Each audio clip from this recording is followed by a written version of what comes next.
AFseltzer.com. Get some 8% seltzer shipped right to your house. We got the peach, we got the watermelon, we got the pina colada, and the blue raspberry.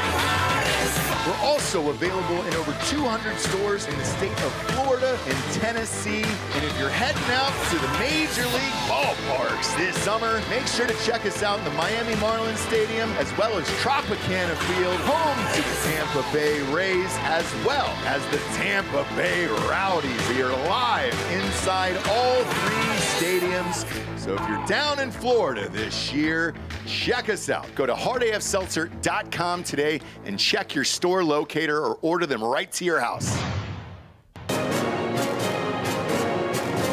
Live from our studios in Austin, Texas, this is Drinkin' Bros Fake News with Ross Patterson, Dan Holloway, Papa G with the traffic,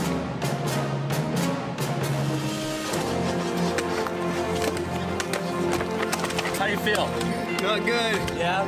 field reporter Hot Bob, and Delco Dan with sports. Welcome to Fake News. Yeah, welcome to Drinkin' Bros Fake News, everybody. Voice is going through it today, D'Anthony. We went hard with the boys last night. A lot of Cadillac margaritas with Max Martini and Clayton Crawford last night, my man. I only had the one. Oh, you did? Yeah. Man, I was gunning through him at that Mexican joint last night. Enjoyed it.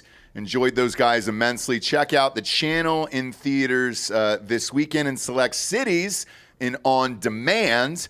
It was a blast. Also want to give a shout out to Trey Wetzel. Just got off the phone with Hayes County Sheriff's Department there, and the description that Trey gave matched the guy that stole my car, and it appears as if he's been arrested. Now, it wasn't in my car. Yeah. It was in somebody else's. So that guy's car was recovered. Mine could be in Mexico. Strange situation with this. I don't know if you've heard of it, but how they got this guy in particular in this vehicle was low jack, which is old school, right? Nobody has really low jack anymore. Turns out it still works, and congratulations. Homeboy was able to get his car back. But in this one, they said that they were hacking into a phone, and it would access a fob, like your key fob for many of these push-to-start vehicles. And so it would go an extra, 30 feet into people's houses, and then they're able to start the car and then fucking bounce. I had not heard of that before. It creates a handshake between the Bluetooth and the fob and the phone. Okay. Right? So the phone is acting like. Got it. So what do we do against that?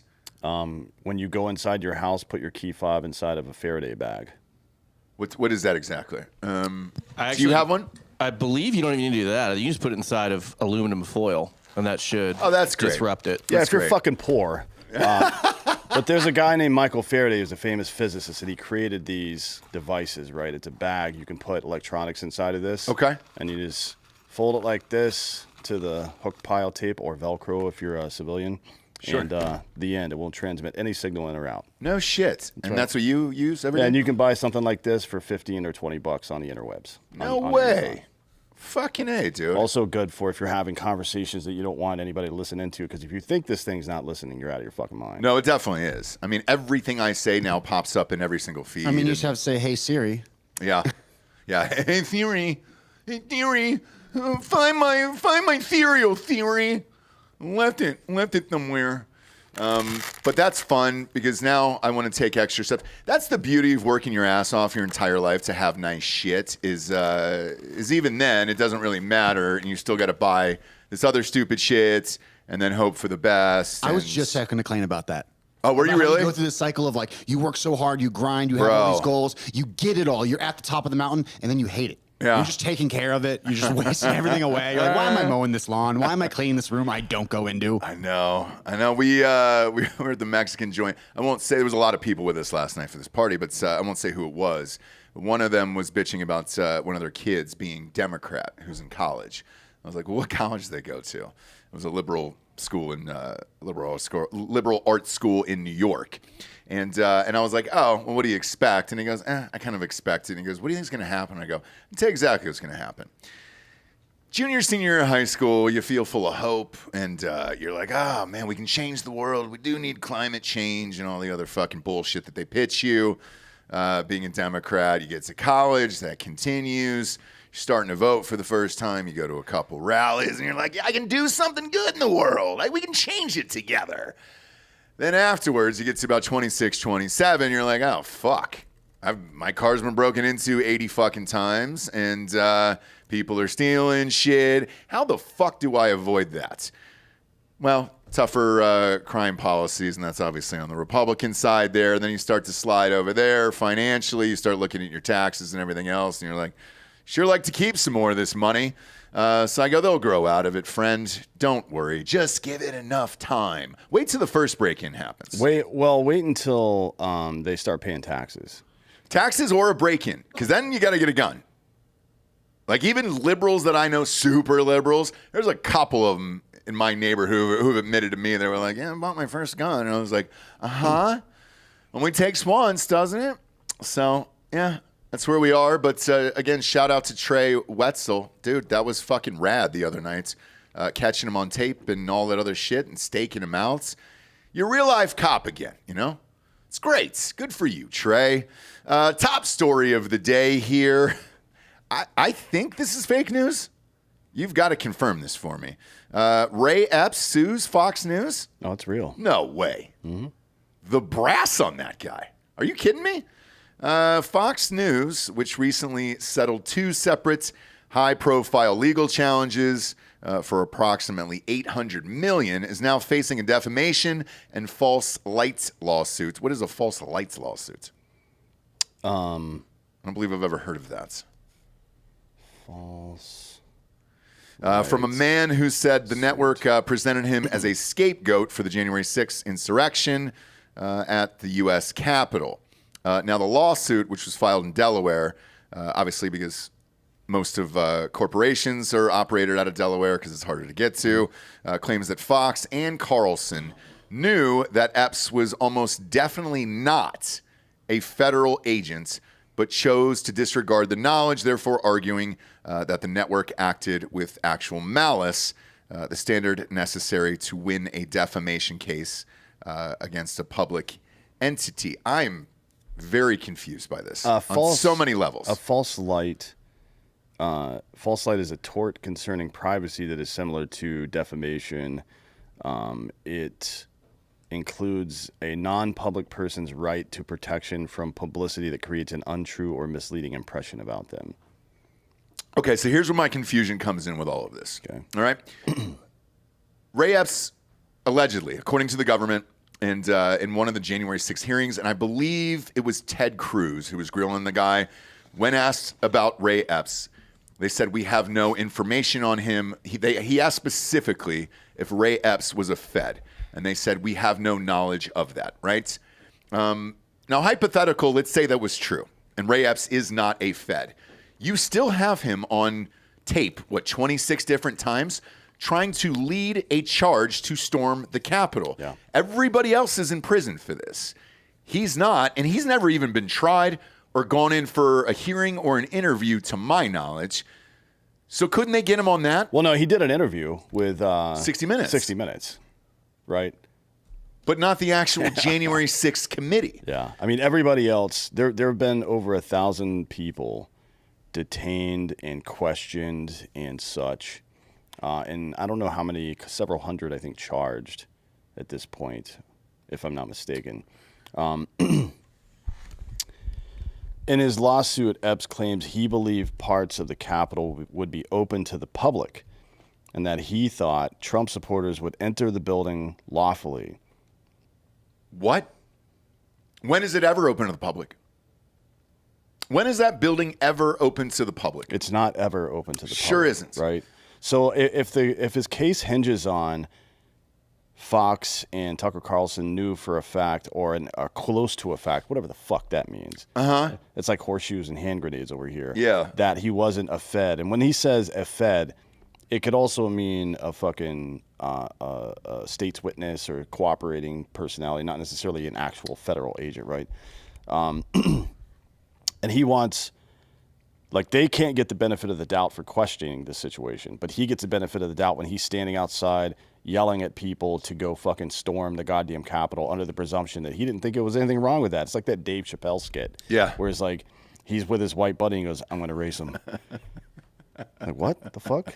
And then the guy pulls him over. The cop pulls him over and goes, sorry, officer. I didn't know I couldn't do that. Yeah. Like, oh, Ray Epps, I'm sorry. You didn't know you couldn't storm the fucking Capitol? You thought it was legal, and that the Capitol of the United States, where Congress holds sessions every day, is just open to the public to go walk around in and protest if you feel like it. Yeah. Sorry, no reasonable person would believe that. That's fucking stupid. He's lying. And it isn't just that the situation is fishy. It isn't just that Ray Epps has lied repeatedly. It's that the federal government and the media apparatus in this country have lobbied a little too hard, right? To try to fucking soften this dude's image for some reason. There's only one reason they would do that. If he was a Fed, right? Yes. Yeah. Or if he is a cooperating state's witness or something like that. Now, here's what else is interesting. Is Tucker Carlson sued in a different suit other than this one against Fox? I think he's just named in the suit in addition to Fox. So I don't know if there's a separate lawsuit or not. But well, here's why I asked this, and here's why this makes a big deal. Fox being what they are, and having the knowledge that we have now about Fox, cutting this deal behind the scenes with Dominion to pull Tucker Carlson off the air until after the 2025 election. If Tucker's not in a separate suit and it goes through Fox, we will never know what goes on behind the scenes. They could have some form of settlement. And for the audio listeners, there is a hard air quote around the word settlement there.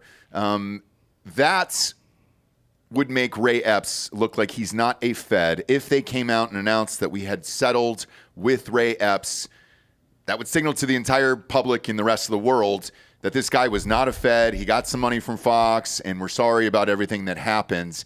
So then would Fox be working with the Feds on this one? It's not entirely out of the realm of possibility, in my opinion. I mean, this is all fucked. Well, I mean, think about it from this perspective. Fox has taken some big hits lately, both in losing personalities and in losing money, right? And if they want to continue being a successful business, the federal government has a stranglehold over stuff like this, right? So they have to play ball, and I'm sure they will.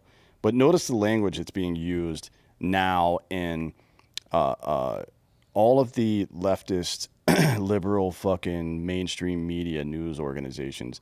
Whenever they talk about anything that happened on January 6th, it is insurrection, a threat to our democracy, an attempted coup, and blah, blah, blah. But when they talk about Ray Epps standing outside yelling for people to storm the goddamn Capitol, then it's a riot. You see the difference in the language there? Like it's a riot or they even use the word, Washington Post used the word protest today. They used it for the first time in the history of Washington or Post. The Washington Post called January 6th a protest. Yeah. How about that? Yeah. You know what I mean? Strange. So when it's your guy, when it's the guy who's clearly guilty. Yeah. Right? Beyond anybody else I've seen other than a couple of people, like Proud Boys people who actually tried to organize shit that day. Most people just showed up fucking and winged it. He's the most obviously guilty person in any of this stuff. But instead, now it's a riot or a demonstration. They even called it who was it? New York Times, I believe, called it a Trump rally. Oh, okay. Great. Yeah. Yeah. So that difference in language, and by the way, this is precisely how you start a riot. What he did.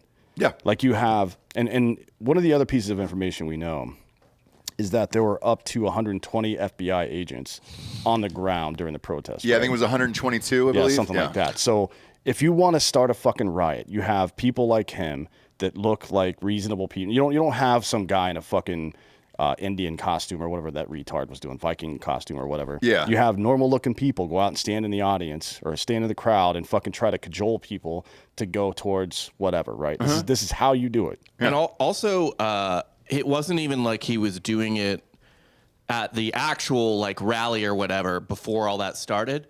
Like they have him on the steps of the Capitol after they had gone through several barriers that police were trying to push them back through to like the last police barrier. So he goes this instigator goes all the way up to the point of committing a real crime and then stops. Yeah. Right? That's how you fucking entrap people. That's literally the game plan for this. So you got to wonder, since there were 120 additional FBI agents in the crowd, how many of them were doing this exact same thing and nobody just caught them on camera? Right. Right? How many other Ray Epps were chanting to go into the Capitol and then, just at the very last moment decided not to go in themselves? Yeah. That's of all the video that's been released, that would be the one that I think if somebody's out there and wants to do some internet sleuthing, look at that video and watch people who went all the way up to the door but didn't go inside. And then start fucking using facial recognition to find out who those people are, because I guarantee you they're FBI agents. Oh, 100%. The other part of this is if Tucker was sued individually, Tucker would then have the rights to countersue and then ask for discovery. Yeah, discovery is and then he would text publish messages, all that emails, shit on Twitter. Correct. And so that's why this is a big deal. If he's just suing Fox and not Tucker individually, because Tucker would expose all this shit, whereas Fox probably won't. And they're going to play ball on this. And I guarantee you there will be some form of settlement with Fox News to make it look like Ray Epps was not a Fed, and that'll be the end of the story. But it's bullshit. Because the other thing, if Fox News was really serious about this fucking lawsuits, they would say, we want this motherfucker tried for January 6th. Like, let's see all the shit. We get the discovery because they have all the discovery access now. But I don't think any of that's going to happen, man. I mean, this is fucked. What are we doing here? What are we doing with all this shit? Like, what is he like? How do you pull this off in today's world? You don't. Right? And they're pulling it off because they control everything, but they're not fooling anybody. You know what I mean? So this is just, again, we're in the sorting process right now. The pre-war sorting process. Whatever war, like, not all wars are hot wars, kinetic wars. Sometimes it's economic, sometimes it's social, stuff like that, but we're in a pre-war like scenario right now for sure. Because there's such a clear division in everything that's going on with our government, the DOJ and the FBI and the media as well. And this will be in the next story we cover here. That it's so fucking insane. You're like, do you think we're all morons? No, they don't care if you know what they're up to or not. It's better that people do know, because it forces the collaborator, weak people, to abandon their own logic. So now they'll believe anything. And then it readily identifies anybody who might dissent. That's the whole fucking point of shit like this. Yeah. And for the record, legally speaking here, Ray Epps, if you're not a Fed, fine, but you definitely did incite a riot, and you should be charged for it. Yeah. So either way, you're fucking guilty of something with all this fucking footage. It is the one guy that we definitely, aside from the people that went into the building, the one human being on Earth out of the thousands of people who were there, the 100,000 people that were there, one dude committed a crime on camera. And not only is he not been investigated to any real degree, but he's being protected by the government. It would be one thing if they said, we don't, here's what we found. Yeah, what he said was stupid. We don't consider that a crime, and here's why. They never did that. What they did was call everybody a conspiracy theorist and then put him on 60 fucking minutes. Yeah. This is the Hunger Games, right? It is all propaganda. Nobody believes in this shit anymore. Because the other part about this is, you go to Tucker's last few shows, when they showed the footage of the shaman being led through the Capitol by police, opening up the fucking doors for him over and over and over. And then he again. immediately got released from prison. Oh, he did? Yeah. He's out? Did you not? I did not. This? I did not hear this. The QAnon shaman was released, I think, 2 weeks after that video came out. Okay, Bob, can you pull that up and find out when it was released? Commuted? No shit. Yeah. I did not know that. So Tucker freed that motherfucker? He was released early from federal prison. Let me find out why. The shaman. Well, I mean, we know why. There's about 80 minutes worth of tape. They released it so he wasn't able to file what do you call it? A lawsuit against... No, not a law. He still will file a lawsuit, I would imagine. But so he couldn't file an appeal and then have the conviction overturned. Was he in prison the entire time, basically, between the riot and when he was released? Yes. Okay, so he was released March 31st, 2023. He had been sentenced to 41 months in prison. 3.5 years. Yeah. So he had been in for what, 24-ish months, 23, 22? Yeah. So he was basically had already served half his sentence if they got him time served, which I assume they did, right? Yeah. I don't remember when he went in. But I would assume that his holding or whatever, that his attorneys, because he had the best attorney in the history of Earth. Yeah, that guy was great. Remember that guy? Yeah. Holy The one shit. that called him a retard? Yeah. Yeah, That was like, the guy, dude. truly the best counsel I've ever heard of in my life. Same. I would imagine he got time served. And so it says he got out in part for good behavior. So he had already served almost 50% of his sentence if he got the time served and then got out for good behavior, right? Also when that video was released. But yeah. We got to get the shaman on the show then, dude.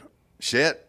Fuck, I didn't know that, man. I don't know if I can handle that. Yeah, I think you could. Yeah, it's probably just a coincidence. He probably just got out for time served 2 weeks after the video of Capitol Police escorting him around the Capitol broke. Probably just a coincidence. Not one goddamn prayer. Wow, dude. The shaman's out in these streets and we didn't know?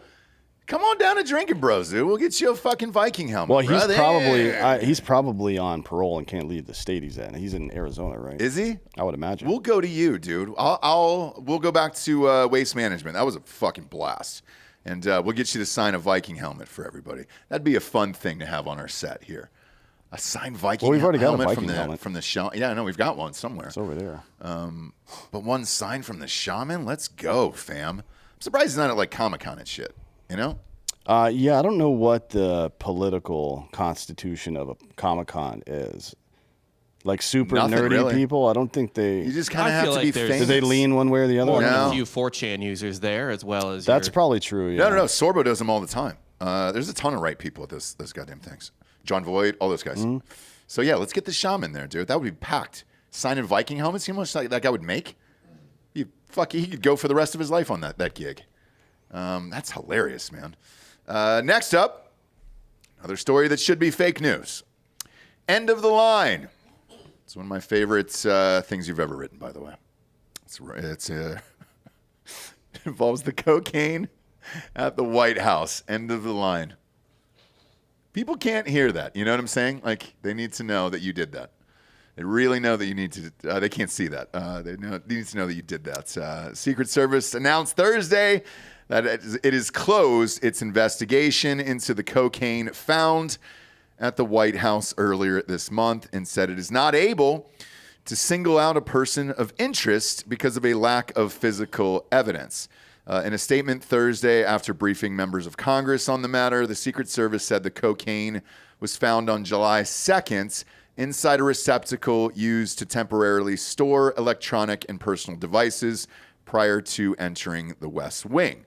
Secret Service said it has been investigating this and how this item entered the White House, including a methodical review of security systems and protocols. Oh, boy.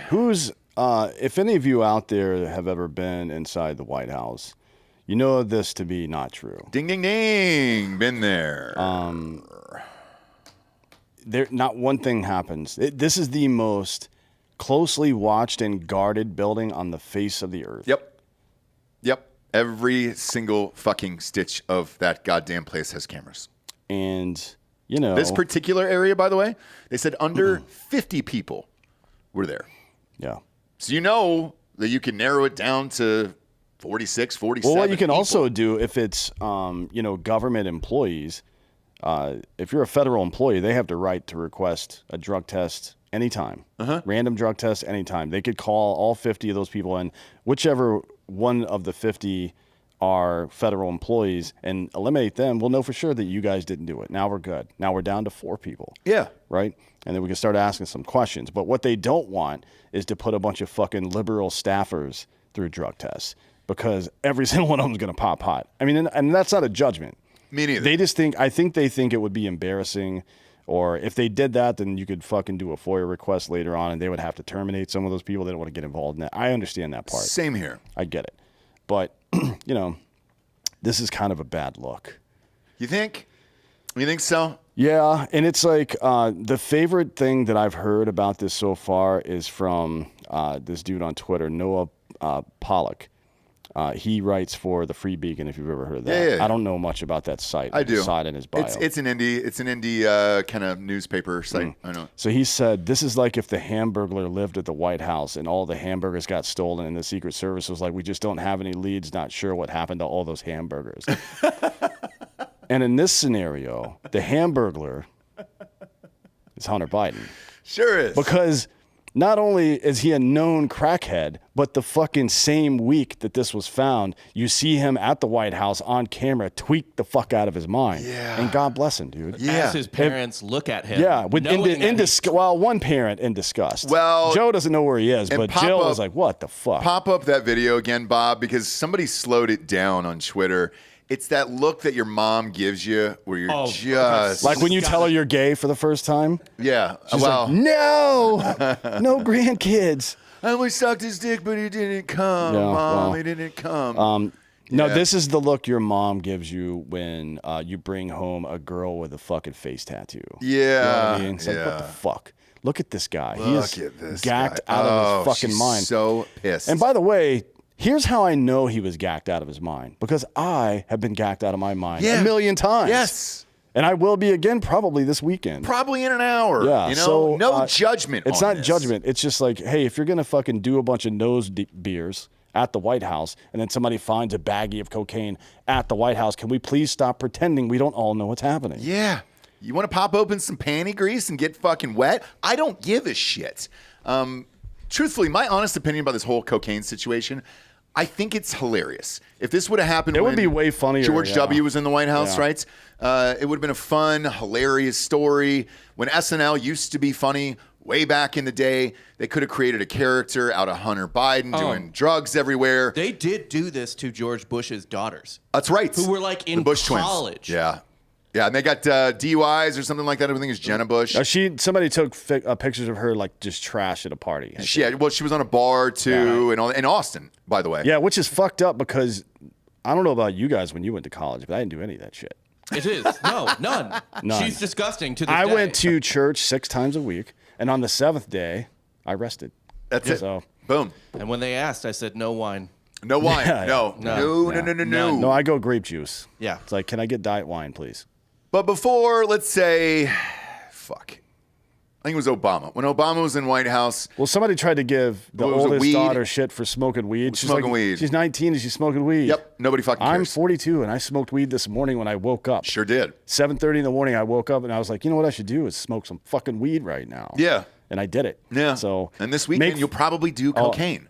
I will definitely do cocaine. Yeah, so we want to party with Hunter Biden. Like, please know this. Regardless of what our political beliefs are, we definitely want to party with him. If he called and said, hey, I want to come on the show and I want to do rails Oh yeah. right next to 100%, Dan, we would 100%. do it It would in have to be a second. Patreon show.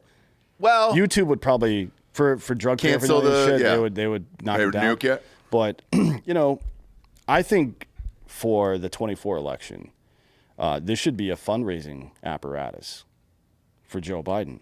Like you charge, I'm sure there are people out there that would pay good money to party with Hunter Biden. Like here's $25,000 to your PAC or whatever. Hunter and I are going out on the yacht for the day. Yeah. You know what I mean? Just pimp him out. Look, Turn your weakness into a strength. 100%, You know what I mean? dude. If you could rent him out, it'd be like renting out Charlie Sheen in his prime. Oh, pre-AIDS though. I mean, Pre-AIDS? I would want to test Hunter for STDs just in case we end up banging the same girl. You know what I mean? Yeah. It's like, hey, you need to fucking wrap up, bud. Is that our shirt? That's No, Biden's it's shirt? not. I've seen this meme floating around, and We actually sold that shirt, Bob. as like conservatives like trolling or whatever. And I'm like, I got to tell you, that's counterproductive for me. Yeah, I'm in. I mean, we made that's actually making me so put it on screen. We made one- We made one very similar. well, the one we made was the eye was just a crack pipe Yeah. in Biden, which is this is better than ours, to be honest. It 'cause I is. actually like cocaine. 100%. And here's the other part. Although this Bob. is a V-neck with that, and that's a little gay. I just mostly just the graphic. just I don't know. just the graphic. But here's the other thing about that tee, Bob, is this should be their slogan going forward because it's hilarious and awesome, rather than just being invisible. Because right now they're doing no rallies. Nobody's seen or heard from this guy. They dropped a fucking YouTube video and everything else. Like, I mean, Are you talking about Biden, yeah, Joe Biden. just go with this. Lean into it. Be like, yeah, dude, we're the fun family who lets our kids do drugs in the White House. He has, what's that woman on MSNBC that's married to the former Congressman Scarborough? Michaela. Michaela something. Yep. I don't know what her. It's Joe and Mickey. Yeah, just Morning Joe, whatever the fuck it is. She did a thing on their show yesterday morning, I think, encouraging the media not to show, not the media, but encouraging Biden staffers to keep him out of situations where he's going to fall down and stuff. Yes. How about we elect somebody that isn't going to fall down? Yeah. You know what I mean? Yeah. When you have to go on a liberal talk show and tell people to hide the president because you're worried he's going to fall down and injure himself, what are we doing here? Well, we did it for FDR. Well, he was in a fucking wheelchair, dude. From polio. Yeah. Not from dementia. Right. Which is quite a bit different, right? Sort of. I mean, when he got attacked by that werewolf, and we've all seen FDR, American Badass, that's how it happens. When he got attacked by that werewolf, dude, it's, they propped him up, and I like that shit. Because he wanted to seem like he was a powerful man. We were in, World War II and all that other shit. I understand why they did it. And to a certain degree, I understand why they do it now, right? We're supposed to be the most powerful country, even though we're probably, second or third? Second or third what? Most powerful country? I got China at 1, right? Nah. No, we're the most powerful by far. I don't know. China? Yeah. Over China? Oh, yeah. Come on. Yep. All right. America's very much like hold my beer. Like we're there when we need to use it. All right. We'll see. But we're single-handedly keeping an unnecessary war going in Northern Europe right now. Financially? Not financially. Like our intelligence services are the reason that fight's happening. We orchestrated this entire goddamn thing.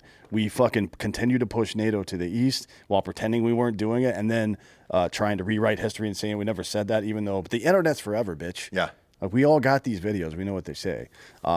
We also intervened when, in the early stages of the war, there was an opportunity to fucking stop it, right? Or even before it.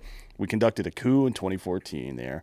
The Russian invasion of Ukraine is, I wouldn't say that it's Ukraine's fault, but it's definitely America's fault, 100%. So let me ask you this, then, since you brought it up. Why aren't we winning them?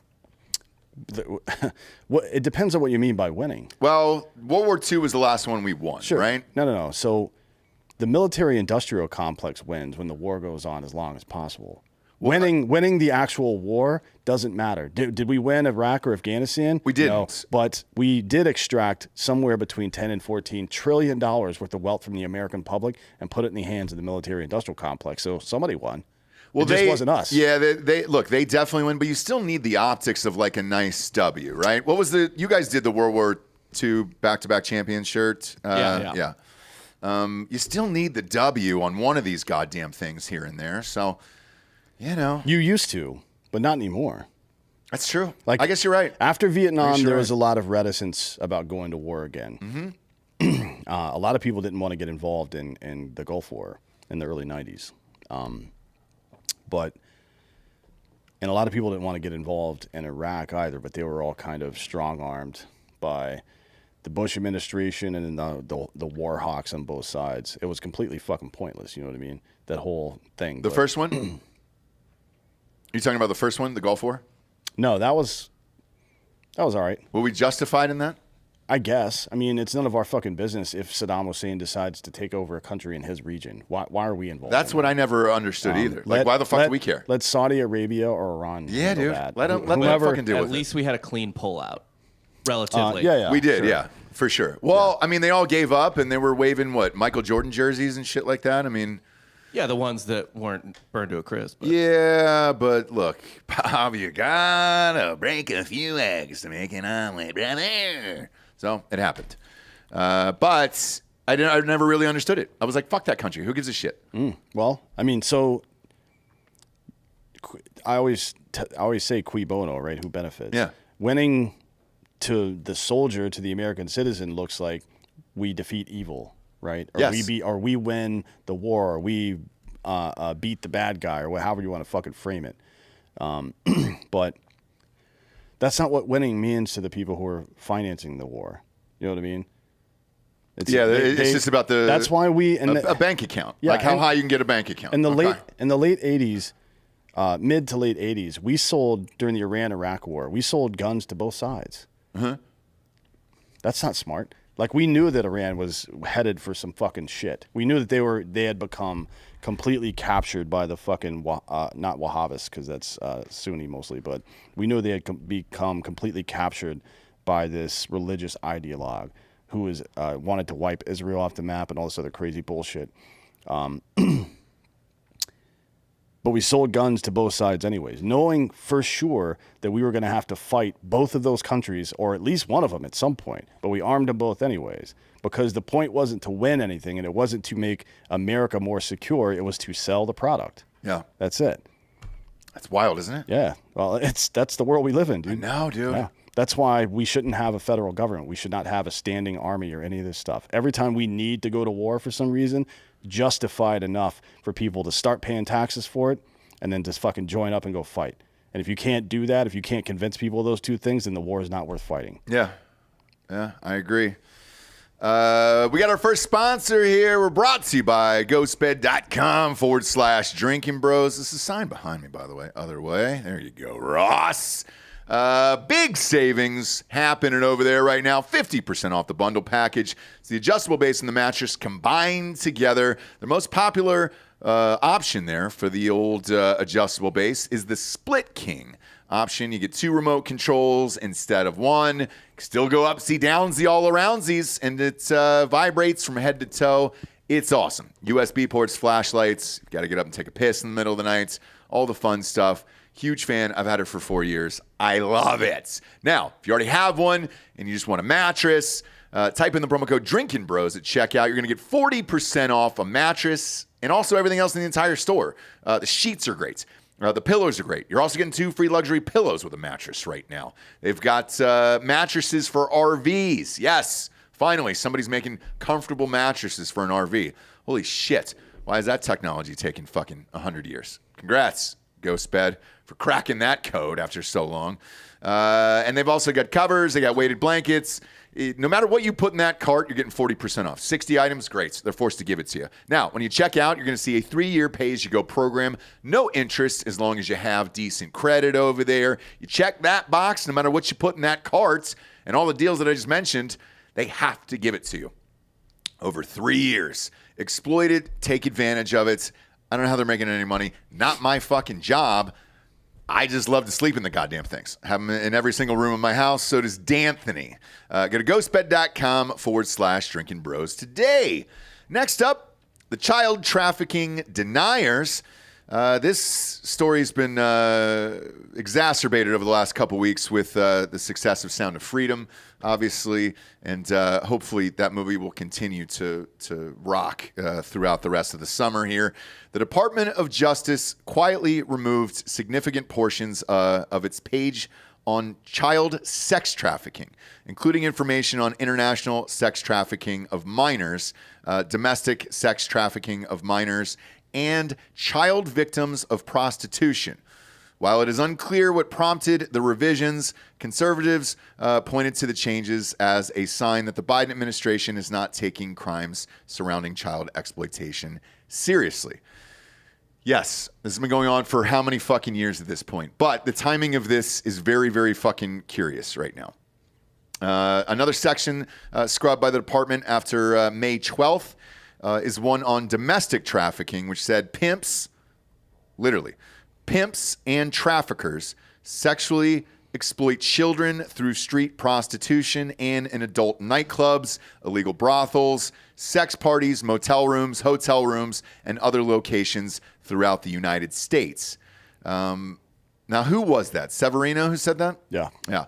According to Severino, the process to change information that appears on a DOJ site is an arduous one. And so this clearly had to go through several layers of review. Now, why does she keep popping up here? Anna Paulina Luna. Because she's a fucking very aggressive. She's very aggressive. Yeah. What's weird is we met her. She came to our hotel. Actually, she did an interview on Drinkin Broettes a few years ago in Vegas. She seemed like the nicest person of all time. She's really getting after shit in there. She does some clown world bullshit, but compared to Marjorie Taylor Greene and Lauren Boebert, she's smart. Well, here's the thing. We've met her in Right. real life. She's very smart. Yeah. She's very intelligent, Yeah. very savvy. So she's the one that dove in on this? Yeah. Okay. Well, I mean, she's one of many, right? But yeah, for this particular part, she tied the Justice Department to, she tied the website change that happened to a recent report from HHS, Health and Human Services, about 85,000 migrant children who were released from government custody, including some forced into child labor. This is from a New York Times investigation. Yes. So she says the DOJ's blatant move to distance Joe Biden's harmful policies from the global crime of sex trafficking should be no surprise to any of us who have seen the blatant sexualization and abuse of children this administration is comfortable with promoting. That's all accurate. In addition to the federal government trying to whitewash child trafficking, the state of California is getting in on the game too. Are they really? I'm sure you saw that. Big or if you shock. didn't, Big shock. a day after rejecting a bill that would have classified child sex trafficking as a serious felony under California law, the Assembly Public Safety Committee is facing intense scrutiny from even from Democratic state lawmakers, including Gavin Newsom. Right, so he's pissed off that this happened as well, and several I've seen 2 today, but several California state legislators have come out and fucking apologized for their vote. Like, what the fuck does that mean? You're not. This is like saying I'm sorry when you get caught cheating on somebody. Yeah. Like, you're not sorry. You're sorry you got caught. Right? It's very bizarre. The bill was written by Republican State Senator Shannon Grove, and it attempts to keep repeat offenders of child sex trafficking behind bars longer and make them ineligible to be released from prison early. The bill, which Grove has worked on for 3 years, passed unanimously through the Democratic-controlled state Senate earlier this year. But for some reason now they're voting again. They voted it down, right? Yeah, and I remember in regards to those 85,000 missing children, I think what they were saying was they were sending them to relatives or getting in touch with their relatives, sending them there, and then they were losing communication along the way, blah, blah, blah. It's total horseshit. So here's the general process. Unaccompanied minors come across the border. They get detained. CBP turns them over to maybe some medical group, but then they eventually go to ORR, the Office of Resettlement, right? Office of Resettlement reaches out to sponsors, which is to say maybe family members, or sometimes it's even friends of family members who are inside the United States. It's never parents and it's never grandparents. I confirmed this with CBP. Otherwise, this wouldn't even be necessary. Right. Like, they could just come pick the kid up. They find these so-called sponsors. The relatives are never vetted. I've shown you reports in the past where 7+ sponsors have the same physical address, and then when somebody goes to check on that address, nobody lives there. Yeah. Right. Yeah. And it's the kids are being sent to alleged relatives that were never confirmed, and the government loses track of the sponsor entirely. Right. Yeah. That person who was the adult who took control of this kid, now we can't track them either. 85,000 kids. Now, we found some of them. I don't know if you remember last year, but 50 of them were found working at a Hyundai plant. Yep. 50, some as young as 12. So just slave labor at a fucking American car company. Now it's Hyundai USA. It's a Korean company, but it's an American fucking S corp. Yeah. Is employing 50 underage kids. Now we know that 500 more. That was in Alabama, by the way. It was, and it was 12-year-olds, 14-year-olds. I mean, it was wild. Yeah.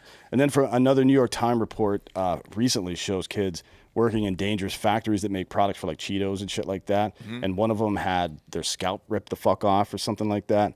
And then there's that scalp, much like the scene it's portrayed in, was left on the floor in Flamin' Hot, the movie by Sure was. They didn't put that in the movie. No, it didn't make the cut. And then there's the obvious result, which CBP reports on all the time and other reports. But young women, the young girls who come over the border, very often wind up. There's a different pipeline for them. They go to different airports than the young boys do. I've confirmed this through employees from NBM Inc., from CBP, and from ORR. I've talked to all 3 levels of this shit. No shit. Yes. They go to what they call a stash house, get gang raped for 2 weeks, about 2 weeks on that, 10 to 14 days.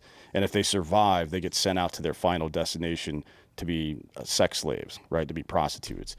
At best, there's 85,000 unaccompanied and now unaccounted for minors being used for slave labor, and at worst, they're being raped and having their organs harvested. That we have multiple cases where kids' eyeballs have been taken out of their heads and shit like that. This is happening today in the United States of America, and as it's happening, the fucking Biden administration is removing their fucking data sheet on child sex trafficking off the fucking government website, and California is blocking bills to make it a felony. That's what's happening in America today. And then the media, all the fucking leftist media is pretending like this is a QAnon conspiracy theory. Yeah, it's not. These are fucking facts. Yeah. And you have to wonder about people who would defend or try to obfuscate the reality of what's going on here when it's affecting kids like this. And you lump that in with how they're sexualizing children and stuff like that.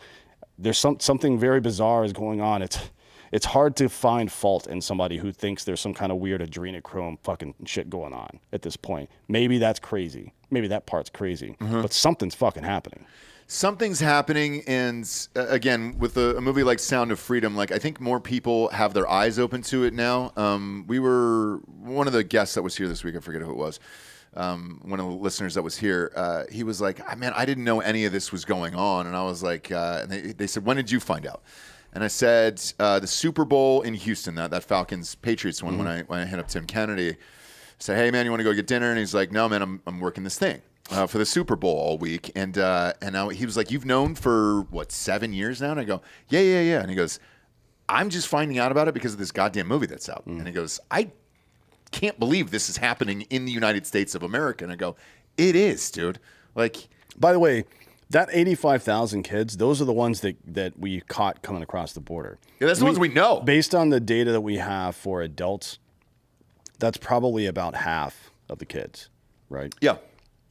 So, there's 170,000 kids out there being fucking used as slave labor and being raped on a regular basis. And the response to it is to say, no, that's a conspiracy theory. So it's not. No. Not a conspiracy theory, 1. 2, you're ripping language now off of your own goddamn website regarding it. Like, it's crazy to me. I'm going to take a fucking microfactor here. Boom. Firstform.com/Drinkin Bros. Is our next sponsor on the show here. Love these guys, best in the biz. These microfactors, I put them on my desk. Here they are. Boom, right in front of your face here. Got a little drawer that pops out as a reminder of, hey, Ross, stop being a piece of shit and take some vitamins this morning. What I love about these, they come in a little bag like this. Boom, I'm going to flip it over to the other side. All the essentials are in there that you need to take for the day. You don't have to have 80 jars lined up around your kitchen or your bathroom or your medicine cabinet or anything like that. You take these and you're good to go. Got hungover this morning. I got fucked up last night, okay? And that happens, and I forgot to take them today. So I set it on the desk next to me because we're here every single day, and I'll never forget to take them here. But you at home should get some of these microfactors as well. You're already taking most of this stuff. It's the fruits and veggies, the CoQ10s, antioxidants, the probiotics. Everything is in here. You can pop them down your gullets, and you're good to go. As I do that, D'Anthony, talk about their protein sticks, because we love those goddamn things. Well, they're pretty delicious. I don't know which ones you like. I like the Cajun. That's a new one. The jalapeno jalapeno is really good. Bob's favorite. The breakfast sausage is probably my favorite. That's mine. Although that's where I land. The Cajun one is pretty good as well. But yeah, they're really good. What's it? 20 grams of protein. Yeah, 20 grams of protein. Also, like we always say on Softcore when we do this ad read, don't sleep on those energy drinks. They are my favorite energy Same here, drink dude. we've ever had in studio. Is that what you guys say? I say the same thing too, Yeah. man. When I'm out in public, I'm like, yo, these are the fucking best. Prime got popped for having 500 fucking milligrams of caffeine in their bullshit. You don't have to worry about that with these guys. Best in the biz. I'm shocked they're on the show. Like, it's such an amazing, huge company. It's Andy's company. Does he own that? Yeah. God damn. He's rich. He's rich. Good for him, dude. They make the best products there is. So, look, they got all the fucking great shit here. So head on over there. You're going to get free shipping over orders over $75 at firstform.com/Drinkin Bros. They support veterans and they have the best products in the business. Fuck GNC and all that other bullshit. Just go here. You're good to go. Firstform.com/Drinkin Bros. Free shipping on orders over $75 there. Huge fan of those guys. Next up, the FBI colluded with Ukrainian intelligence to censor Americans. No way. No way. You don't say. In a recent report released by the Committee on the Judiciary and the Select Subcommittee of the Weaponization of the Federal Government, it has been revealed that the Federal Bureau of Investigation, aka the FBI, wink, collaborated with a compromised Ukrainian intelligence agency to censor American speech on social media platforms. That's already happening here. You know? Well, yeah, but this is a bit. So this report is cause for concern about the FBI's role in potentially violating First Amendment again, right? But it also concerns undermining the national security of America. So the report, which is available at Trending Politics News, you can find it pretty easily, meticulously details how the FBI, on behalf of Ukrainian intelligence, which is SBU, Security Service of Ukraine, SBU is what they call it. It's like the FSB in Russia. Requested and directed major social media platforms, including Facebook, Instagram, Google, and YouTube, to censor Americans engaging in constitutionally protected speech online. That is to say, criticism of Ukraine. Yes, right? yes. So this is, we knew that the FBI and the intelligence services and the White House in the U.S. were doing that. We didn't know until now that they were also doing it on behalf of a foreign fucking intelligence service. That's weird, right? Is it? Yeah. So the SBU. But do you personally find it weird?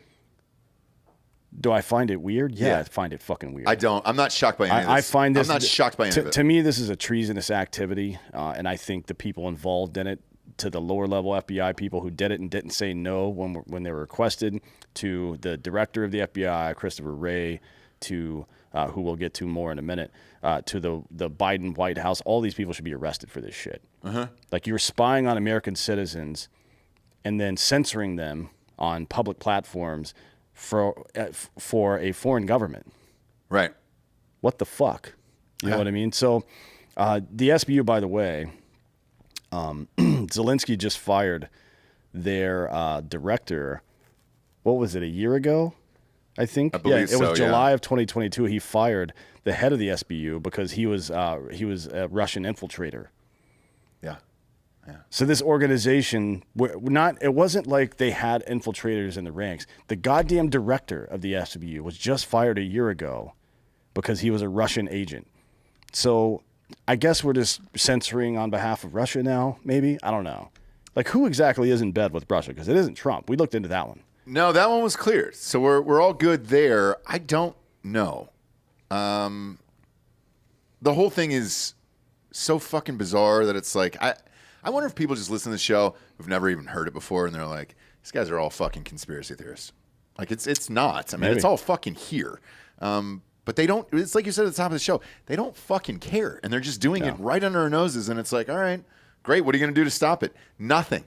I know people have been proposing to, nuke the DOJ and the FBI and all that shit, which they should, but they're not going to do that. They've been in power for how long now? Like, it'll stay the same. Yeah. It'll stay the same. Yeah, somebody was, Joe Walsh, you know that guy, right? Yeah. He was saying that it's crazy, like the FBI, yeah, we should clean up the FBI, but we should never defund it or get rid of it. That's America's police force. No, sheriff's departments, elected sheriffs and their fucking employees, that's America's police department. The federal government has no role in policing the individual citizens of its country. Yeah. This is fucking nonsense that we should have some overarching fucking federal task force on call at all times. Because you know what happens is they get their budget. And then they want to keep their budget. So they have to fucking find people like, show me the man, I'll show you the crime. You know what I mean? And this is what's happening here. And then, of course, ultimately, anything that's driven by profit motive like that is going to be turned inward towards its citizens and used to extract as much wealth as possible and maintain the power of the people who control them. That's how it fucking works. That's why we have this system of government called federalism, where power starts at the bottom and works its way up and not the fucking other way around. And when my car got stolen the other night, Dan, I couldn't call the FBI magically. I'm not allowed to do that. The police don't give two fucks about you. No, dude. So it's like, hey, none of it does. You kind of got to protect yourself, become your own vigilante, and that's kind of it right now. Well, this other shit, though, is fucking wild. The sheriff's office also did nothing for you, right? The sheriff's office actually did. They called. I got off the phone with him about 20 minutes before we went on there. The guy got arrested. And I think I said at the top of the show, right? How hungover am I today? I believe County, I did. Yes. The Hayes County people you talked to? Correct, yes. Okay. Hayes County called. I chatted with them. And he says it matches the description of what Trey Wetzel said, and the guy is arrested. So he is in jail. Now they're trying to figure out the rest of the ring and all that other shit. However, Bob, he was not arrested in my car. It was another car stolen out in the neighborhood. So I'm probably not getting that back. But no, the issue there is with with OnStar. It's not with even the police here, to be honest, because they're not tracking that shit. And OnStar is notoriously, actually, any of those car company affiliates are notoriously difficult to work with. For liability reasons, they won't give you the location of the thing for some reason. But I will say this, Bob, to piggyback on that. Hayes County also asked me, they said, hey, did you send screenshots to your buddy who went on the chase? And I go, yeah. So he goes, send me all of those addresses.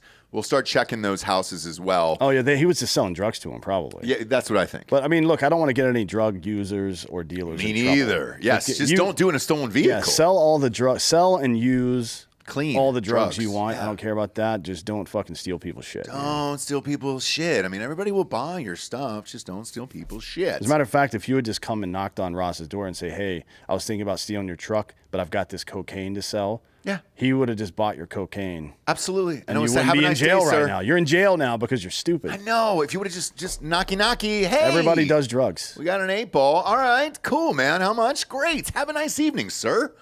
Tipping the cap to you. Just annoying, really. It is. It is. The whole thing is fucking annoying. I'm sure they're going to love that. Next up, speaking of the FBI Christopher Wray got annihilated at that hearing yesterday. My God, dude. That was fucking wild. FBI Director Christopher Wray insisted Wednesday that the Bureau is absolutely not protecting the Biden family amid allegations the Hunter Biden probe was influenced by politics. But Wray also refused to answer questions from the House committee lawmakers on whether President Biden is under federal investigation for an alleged criminal bribery scheme. Now, that was the most interesting part about that, because I watched a lot of this footage. I don't know if you did, D'Anthony. That was really interesting, because is he? And I don't know. Because that is what I've been saying for the last few weeks on this show, where it feels like they're quietly trying to get Biden out of there somehow. And maybe this is the way. Not really sure. But Ray told the committee about the good work of the FBI, and he denied any alleged politicization within the Bureau and blasted claims he is biased against conservatives as somewhat insane. That's what he said. In his own words, despite those denials, the chairman, Jim Jordan, maintained his commitment to stopping the weaponization of the government against American people and slammed the double standard that exists now in our justice system. The sentiment of a double standard of justice was prominent throughout the hearing as GOP members pointed to the FBI's handling of investigations relating to the Bidens compared to the probe involving former President Donald John Trump. Gates was on fire in this one. Did you see Matt Gates' shit with here? It's pretty funny, yeah. It's really funny. And that's all you can do, kind of, right? Is you ask these questions, you get them caught in a lie, and at least it's a meme for, a few hours.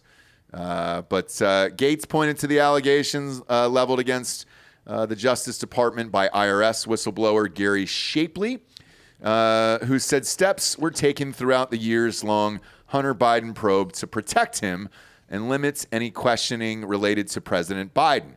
Gates also referred to a specific WhatsApp message to a Chinese energy executive in which Hunter Biden seems to indicate he's sitting with his father, Joe Biden, threatening the executive that he and his father would forever hold a grudge if a deal was not complete, and warning that the executive would regret not following through with his direction. He says, "You seem deeply uncurious about it, don't you?" Gates says, and he says, almost suspiciously uncurious. "Are you protecting the Bidens?" Now, Ray replied, "Absolutely not. The FBI has no interest." Come on, dude. Come on, man. Yeah. You know, how do you? I mean, what are we doing here? The IRS whistleblowers have alleged federal prosecutors block lines of questioning related to President Biden despite having evidence that could point to the president's knowledge or involvement in his son's business dealings. And this is all going back and forth. We're not going anywhere. It's fun. I enjoy it. But at the bottom of this, they said, so is the president under investigation? And his response was, I'm not going to confirm or speak to who is or isn't under investigation for what. Yeah. Yeah. So just to be clear, we have a message from the president's son to a foreign agent threatening that person that they wouldn't get favorable treatment by the U.S. government if they don't play ball and give $10 million, $5 each to him and the big guy. Right? Can't forget the big guy. And that's not in question. That's a fact. We don't know that Biden or that Joe Biden was in the room or not. We have no idea. But we know the hunter did this. We know for a fact. I mean, if text messages were released today that showed Don Jr., for example. Oh, boy. You know what I mean? Like on the phone with one of the Russian or texting with one of the Russian oligarchs, threatening him, saying, if you don't fucking send us, me and my dad is sitting right next to me, $10 million, then we're going to fucking unleash hell on you. They would both be under investigation right now. Yep. 100%. Even the cocaine. They would hear if the cocaine would have happened to John Jr., same thing. They would have found that in 10 seconds. Yeah, it's very bizarre. And it's, this is, the whole thing was kind of pointless because Ray's not going to admit to anything. But I do think we need to start, again, it used to be pretty common. If somebody testified in front of Congress, and we saw this with the church hearings and some other stuff, right? If somebody testified in front of Congress and perjured themselves, both sides of the aisle, Republican and Democrat, would push to have that person prosecuted because it was about maintaining the integrity of the institution. And that's your power as a member of Congress, not just to vote on legislation and stuff. That's the least of it. To conduct investigations like this and to find out what's really going on, to use congressional authority to do that.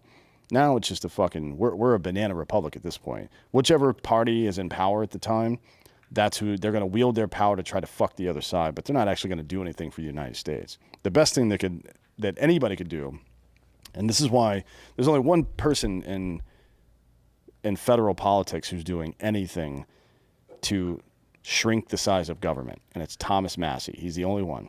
Everybody else is completely full of shit. So let me ask you this. If Trump got in there, do you think after everything that's happened to him, would he eliminate the DOJ and FBI? No. You don't think so? No. Because if he ran on that would probably be a big one for a lot of people. Did he drain the swamp the first time? Tried to. So no. Tried to. Did he? Is it? Well, here's the thing. Is it even possible, I guess? Is it really possible? Yeah, he can. So the president has 100% control over the executive budget. He may not be able to do away. He can't sign an executive order and say there's no more FBI, right? I don't know if he has the power to do that or not. But he can tell them precisely what they're allowed to spend their time and money on. And if they violate that, they can be immediately terminated and prosecuted if they're a director, right? You can literally be put in jail for that shit. So he could do that. He could have done that the whole time.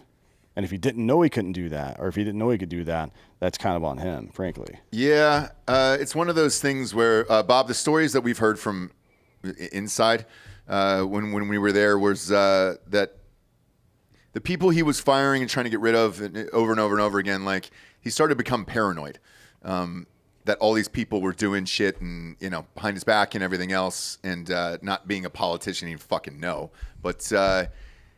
And it was isolating and all that other shit. I wonder now if he had a second crack at it, if you could actually do it and you actually know the rules. Well, here's something they could do. So the defense budget includes our national debt, right?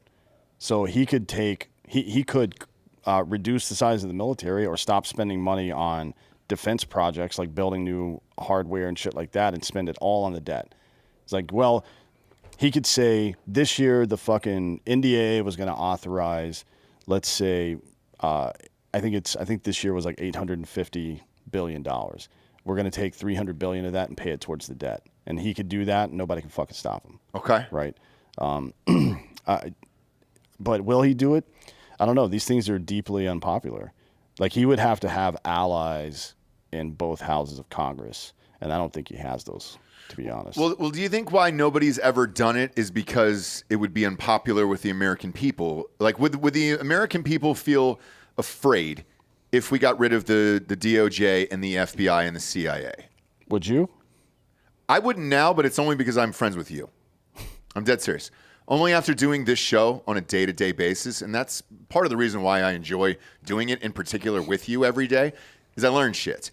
And over the years, most of the questions that I've had involving government, the White House, what goes on behind the scenes, you've been able to answer, or guests who've been on the show, or friends of ours that we've met, that I've been able to ask these questions and kind of get these answers from.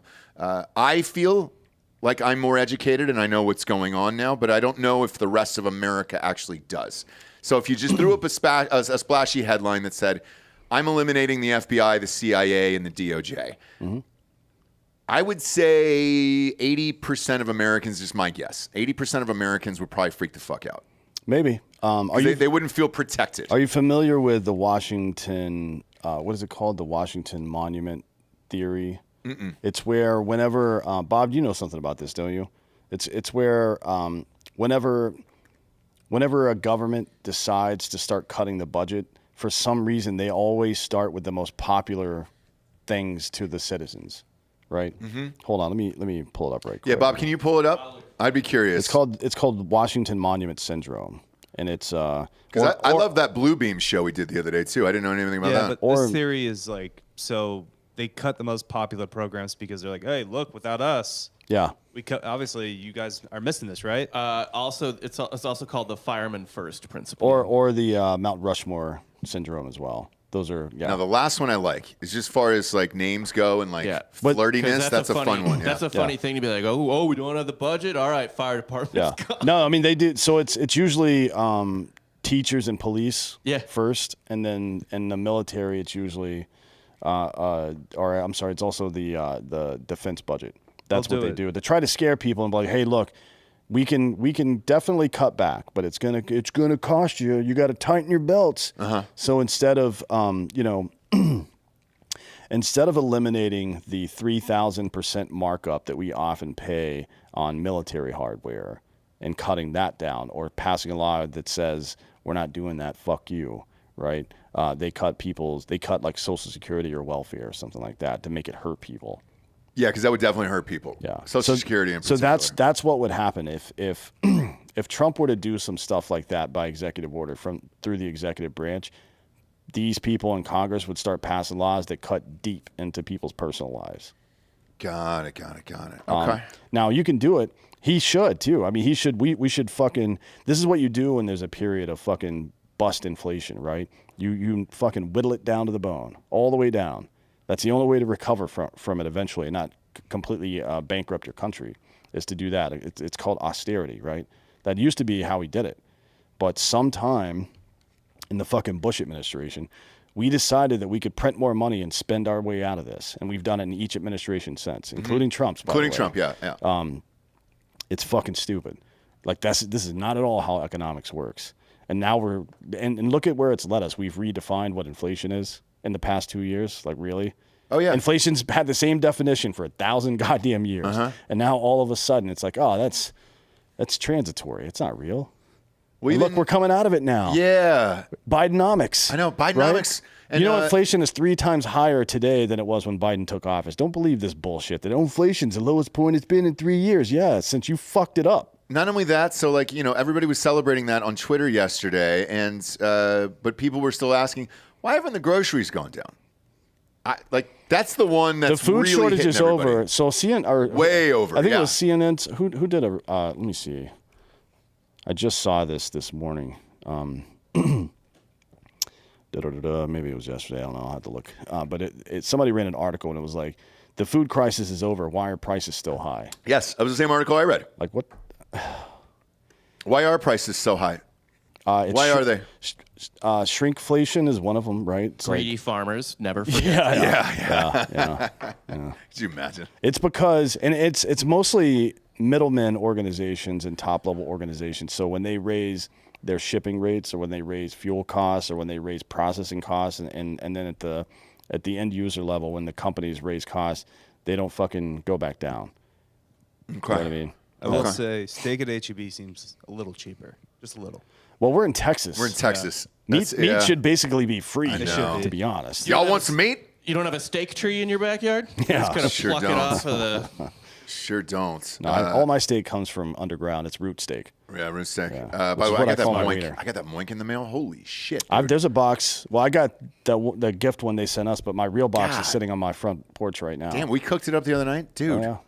You were right, dude. God damn, that was amazing, man. Yeah, they have really good stuff. Holy shit. Good. It's one of. There's only a couple places that I'll buy chicken from too, and that's one of them because it's guaranteed to be from I can call them on the phone and find out where the chicken came from. It is the freshest, most unbelievable meat. We cooked it up the other night, and I was like, holy shit, man. Yeah. I'm not even halfway through the goddamn thing. Yep. I mean, there's sausage, chicken, all that shit. Yep. I was like, let's go, fam.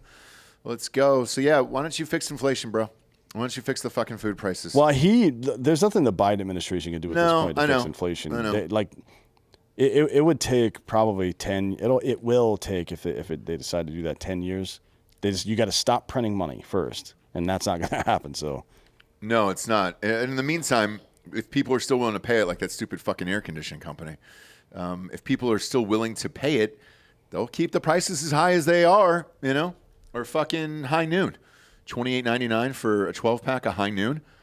It costs fucking 70 cents to make a goddamn can of it. Like, I know that for a fact. So, yeah, if people are willing to pay it, you'll keep the prices as high as they're going. So it is what it is. You know who's not going to fuck you? Manscaped.com. Promo code Drinkin Bros for 20% off and free shipping. Cannonballs. This summer, it's not about the size of those cannonballs. It's about making a splash. With our friends at Manscaped, prep for the barbecue season by making sure your grill master has the hottest dogs the summer has ever seen. When you're at the cookout, let the meat speak for itself. With Manscaped's Performance Package 4.0. It's time to get ready and not sweaty by going to manscaped.com and using the promo code Drinkin Bros for 20% off and free shipping. God damn it. They always get me, dude. I love their fucking coffee. I love you guys, whoever that is. That writer's definitely not on strike. The Manscaped Performance Package 4.0 has got everything you need. For the most mouth-watering treats at the party, they've built the ultimate bundle for your summer grooming. The Lawnmower 4.0 trimmer. Look, that's for your pubes. Boom, bang. Nobody has that on their counter at their house, dude, and you're hooking up with them. It's going to be a fucking jungle down there, hombre. They've also got the Crop Preserver Ball Deodorant, and they've got boxers. They get a shed travel bag that all of this comes in. It's a fucking dope-ass set for the summer. They've also got the Shears 2.0, which is the luxury nail grooming kits. Everything you need to be a dude in this life and keep up with your shit for the ladies or the dudes. I don't even give a fuck if you're having sex with dudes. Do whatever you want. But just keep your shit tight, dude. Just look nice down there, okay? So get 20% off and free shipping with the code Drinkin Bros at manscaped.com. That's 20% off. With free shipping at manscaped.com and use the code Drinkin Bros. Manscaped, the perfect way to get the patties sizzling hot this summer. Way to go on that copy. Next up, Zelenskyy is big mad. Ooh. At NATO's summit this week, allies were careful to stress their staunch support for Ukraine in the face of Russia's invasion and for its leader, Volodymyr Zelenskyy. But after Zelenskyy blasted NATO for its absurd lack of a clear timeline for Ukraine's entry, tensions began spilling into the open, referring to, you know this is coming, Kyiv's long military wish list. Ben Wallace, the UK Defense Secretary, said on Wednesday, we're not Amazon. I love that. That's a great line by him, by the way. Yeah. The British, dude, it's a sly humor. It's just a little. It's pretty dry. Yeah. He says, sly and dry. Ben Wallace says, whether we like it or not, people want to see gratitude. Talking about mostly Zelensky's behavior. I don't know that I've heard anybody. I've never heard of anyone else inside of the Ukrainian government, actually. Me neither. Except for him. And that's not normal. Well, they send out this one chick, and she does all the morning shows twice a week. The blonde? Yep. Yeah, she got heavies or what? No, she's ugly. But she's I'm shocked. she's out of like, Ukraine, she's not attractive. I was like, what the fuck? She's like a high-ranking parliament member or whatever from the opposite party, actually, if there is such a thing. There's not. But, because they banned the opposition party. No, they banned an opposition party. Well, she is not the same party. They banned the major opposition party, and now they have like the Green Party. It's like Democrats, Green Party, and Republicans, and they banned Republicans. Regardless, she is not of Zelensky's party, and she's on TV a lot. And she's not even hot. Yeah, she's not hot. What the fuck is the point of even doing this job? If you want to see hot Ukrainian women, you need to be watching Wimbledon because they're not there. I know. Yeah, fair enough. I know, dude. So Zelensky's been talking a lot of shit about the past month, right? Because Ukraine is completely incompetent and corrupt. And they just want money. We gave them enough money to beat 10 Russias, and they can't accomplish anything, right? Because they don't know what the fuck they're doing. And he's just been bitching, like, we need F-16s, we need cluster bombs, blah, blah, blah, and this and that. It's like, all right, cool, man. Why don't you fucking make some? Yeah. Or stop existing. Either one. I don't give a fuck about Ukraine. Me neither. Senior Western politicians and officials said the tensions reflected the domestic difficulties that some of NATO's 31 members have faced in giving Ukraine the continued support it needs, so-called needs, and Kiev's disappointment that the weapons and diplomatic backing on offer can fall short of its hopes. The slow progress of Ukraine's much heralded spring counteroffensive has increased the stakes. Still more as Kyiv on my chest pushes allies to add its firepower to break through Russian lines. I mean, where does this stop? Because if it was up to Zelensky, he would want us to give them enough tanks to roll through Moscow. You know what I mean? And does anybody think that that's a good idea? Let me think about it. No. Yeah, let's not conduct a ground invasion, an attrition ground invasion proxied by the U.S. Through a nuclear powers capital, maybe. Let's probably not do that. Zelensky responded to the pushback to Ben Wallace. Ben Wallace, man, he is a fucking great ball. He's a Hall of Famer. I loved him. He was the only person I liked on that Detroit team. Different Ben Wallace. I wish obviously. it wasn't. If he was the fucking UK defense minister, that'd be dope as shit. He was the only person I liked on that whole team. What? You didn't like Rip or Chauncey? I hated Rips. He wore a mask for no reason for 20 years. He broke his nose in college. Like, fuck off with that shit. Chauncey Billup was good, though. I didn't like him, though. He just wasn't sexy enough for me. Wasn't Rasheed Wallace on that team? Oh, shit, dude. All right. Rasheed Wallace was the highest that any basketball player had ever been. Like, so it went from Bill Walton to Rasheed Wallace and then to J.R. Smith. Correct. Those are the highest three basketball players of all time. By far. One of my favorite 30 Rock jokes is just Tracy like haphazardly mentioning that some scary like rap producer was like, he made Rasheed Wallace cry. I think it was LL Cool J, right? Yeah. Anyways, yeah, so Zelensky responded by saying, I didn't know what he meant or how else we should be grateful. How else should I express my words of gratitude? We could, get up in the morning and express our gratitude personally to the minister. Really, I don't understand the essence of the question. So he's like, oh, are we not thankful enough? That's Zelensky's, this 5'6" little midget bitch that we, by the way, put into power in the first place. We overthrew the democratically elected Ukrainian government. It was just a Russian puppet before us. So this is our problem. We're mad that Russia had a puppet in Ukraine. And then we took him out and put our own puppet in there. And then they fucking invaded our puppet? Yeah. Like, shut the fuck up. That's man. my puppet. So I don't know if any of you have seen this. That's just the whole Cold War. Oh, yeah. It's fucking stupid. Yes. It's like, it's two brothers in the back seat fighting. And there's a little sister in the middle. And she's just getting elbowed in the face repeatedly. And the little sister is the entire world. Yeah. Right. You just It's described the fucking backseat of stupid, my man. car, by the way. So I don't know if you've seen this, but Zelensky actually made a video 2 days later after this meeting where he, and over the course of 8 minutes, said the phrase "thank you" 47 times. Why? Because he's an actor. But thank you to who is he? To everybody. All the West, gotcha. I mean, it was like it was a struggle session. It was cringy as fuck, but that's who he is. U.S. National Security Advisor Jake Sullivan, who is a noted liar, had a tense exchange on Wednesday with one Ukrainian activist who accused President Joe Biden and NATO of not letting Kiev into the alliance because they are afraid of Russia winning the war. She also claimed, I don't know why that would stop, like joining. If they join NATO, that would make the Russian invasion illegal. Right, and then we would have to get in a war. Yeah, but Sullivan replied that the U.S. has provided an enormous amount of capacity to help Ukraine defend itself. It has sent more than $41 billion in lethal aid so far, and will continue to do so for as long as it takes. I kind of feel like this 2024 election, regardless of all the stuff that's going on right now, the FBI surveillance of American citizens, the censorship, weaponizing the DOJ against political rivals, and all this other stuff that's going on, this is the one that we should really be running on. This is the one that candidates who are running for Congress and Senate and whomever it is that's going to run for the Republicans for President of the United States, stopping this war, pulling American support for this bullshit should be the number one thing on the fucking list. I agree. Not only just because of financially what it's costing us, but I don't want this to escalate into a war that we actually have to get in.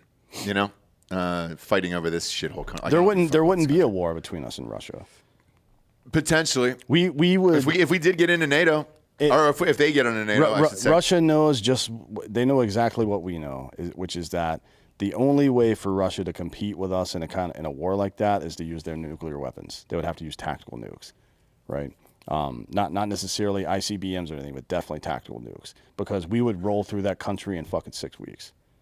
We're not fucking Russia and we're not Ukraine. We would roll through that country like that. Well, the interesting, if you're just talking about us alone, correct? Yeah, correct. Even the rest of NATO. Yeah. And by the way, before that coup or whatever the fuck you want to call it, I don't even know. That was nothing. Right, that was nothing, and you know. I got relatively close. Imagine us rolling in there. It'd be pretty fucking easy. But I wouldn't have said that years ago, you know? Because we thought that about Iran as well until Trump blew that guy up, and then they did nothing in response. And you're like, oh, shit, they don't have any fucking military. They can't really do anything. China's the only unknown for me. I have no idea what the fuck they do. We have just a combination of our Air Force, Navy, and ground fighting capabilities. There's no one on Earth that has that. Ross, do you know what the second biggest Air Force in the world is? No. The U.S. Navy.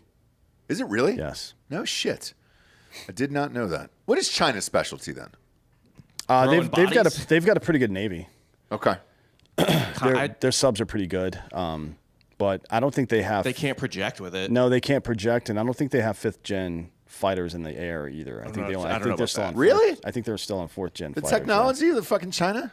No shit. They also don't have the ships, right? The airplane hangars that we do. They don't have the battleship yet. Right. That's what I'm saying. That's our biggest strategic, from my understanding, advantage. Is we can put so many people places. At any given time, we also have several. Let's call it a dozen or so nukes with Trident subs that have first strike capabilities, right? That have massive fucking nuclear warheads on them. We like if China tried to literally come at us direct, that entire country would be evaporated in a matter of fucking, I don't know, let's call it 45 minutes. Really? Yeah. Where would they come from? From the fucking water. Oh, gotcha. Pop right up out of the water and boom. Really? And to be honest, they could I'd like to see it. they could probably have them fly below. They do have. They're close to a 5th gen fighter. Elijah Hill says it's the J-22, but it's not in service yet. Right now they're operating. I think it is the. Oh, it's like the Tesla truck then. Well, it's that'll never get. I think I was reading with the Ukraine war stuff. Like Russia has 5th gen fighters, but there's like only 6 of them that even fly. Yeah. No, we could. If I'm not mistaken, I believe those Trident subs could fire a nuke that could stay below radar, so like below 1,000 feet, AGL. Okay. So they would certainly see it. I assume they're trying to monitor that stuff pretty well, but we could fuck them up pretty easily. And and to be honest, we don't know for sure what they have Yeah. But we know that they don't have their J-20 ready, which is like a 4th-gen fighter in the air versus a 5th-gen. They'll all get annihilated pretty quickly. And then the naval capabilities. What they have is a lot of people. But, so did Japan. Mm-hmm. And we turned them into fucking dust. Yeah. In about 20 minutes. So, Go see Oppenheimer. Go see Barbenheimer, actually. I might this weekend, actually. They're out tomorrow, right? I think it's the following weekend. Oh, okay. It's the weekend after. Oh, that's right. The channel's 21st. out. Yeah, The channel's out this weekend. The following weekend is Barbie and Oppenheimer. So I'm gonna try to do the back to back. I think we I'm in should. on the bit. Chris Cross in the chat here, which is a ridiculous name. Jump. I hope that's not your real name. Suggested that we should send a quote unquote weather balloon over to China and have a look. I think we should. I think private citizens in America should get a weather balloon, but have it shaped like a fucking Macy's Day Parade balloon, but it's like a dick. Like a huge dick? It's a huge dick. And then we just fly it over. We'll launch it from Alaska and then remotely pilot it like all over Russia and then come back through Russia again and then down to China. I like the baby Trump balloon. Remember that one that was going around for a while? Send the baby Trump one. If you could put a big wispy hair on it too. Yeah, it'd be great. Really fucking just funny. going because it would wind. just be flapping in the wind the whole time. That'd be awesome. Final question here regarding this Zelenskyy thing. Is there a shot in hell that Ukraine actually does get into NATO? Not right now. I think it's against the. Isn't Bob? Maybe I don't know if you know this or not, but I think it's against the NATO bylaws to have a country join when they're engaged Currently in in war? There's no Yeah. fucking way they're getting in while the war's happening. Yeah. I Gotcha. can't possibly imagine how. Well, I think it's against their bylaws, so Yeah. that won't happen. Okay. Thought I'd ask. Next up, RFK event stinks. RFK Jr.'s running for president right now, and a campaign event for Robert F. Kennedy Jr. was reportedly interrupted when two guests got into a screaming match over climate change, and one made a noxious gas emission. This has got to be fake news. No, it's real. Oh, it is? Yeah. So did he actually fart in the room? Repeatedly. On I don't know if there's demand? video. Bob, can you look on Twitter and see if Doug Deckert, Dechert, the double decker. yeah, he's a gossip go. columnist from Page Six, and he's an environmentalist guy or some shit. Or no, he's an environmentalist denier or something. I don't know. But he got butthurt about the conversation that was going on and just started farting. Oh, But here's some God. What did he say? He said he let rip a prolonged fart while yelling, "I'm farting," and he says climate change is a scam, and people were calling him insane. Yeah, I mean, that would be insane, but I would also want to see that at one of those events. Those events are so goddamn boring. It'd be pretty fucking funny if somebody just started ripping ass in the middle of the room there. Yeah, Great to see. He just stood up and started yelling that the climate hoax. Some other dude, Anthony Hayden Guest, who's an art critic or some shit, and apparently a friend of his, said that he was a miserable blob and told him to shut up. And then, what was he? He actually said something.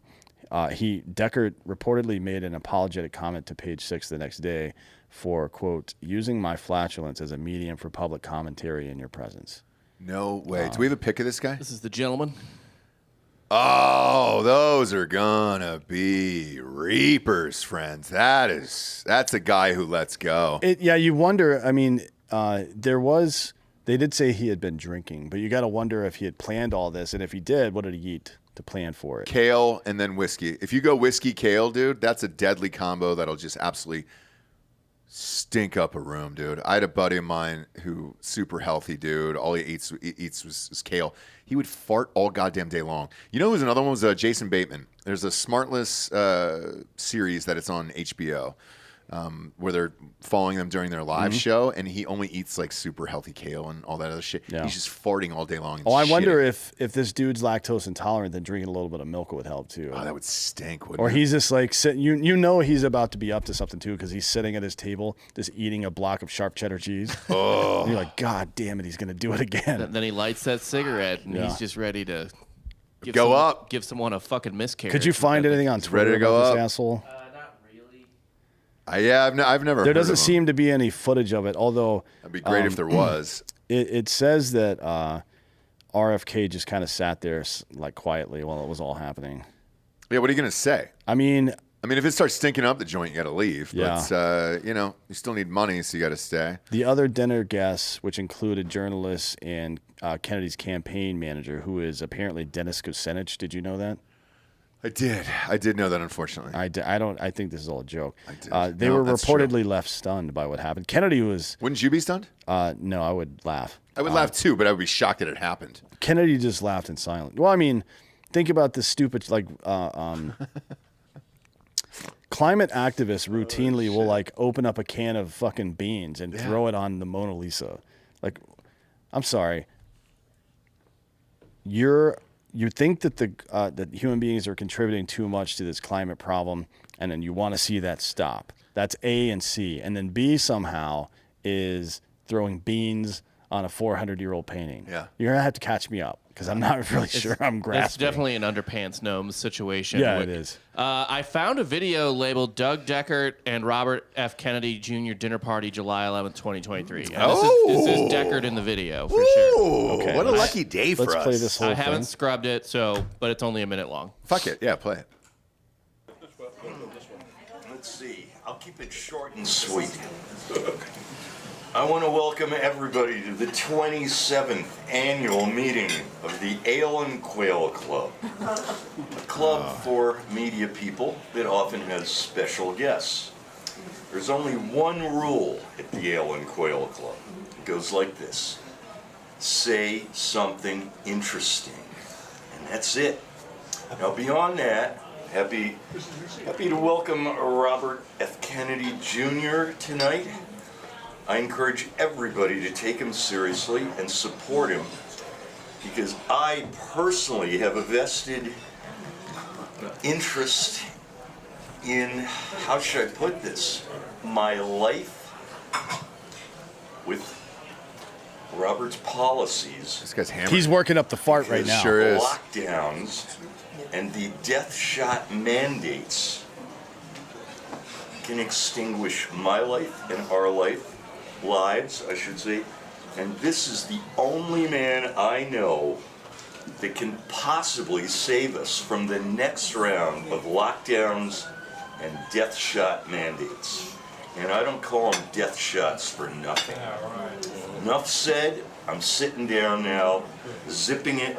Bon appetit, friends.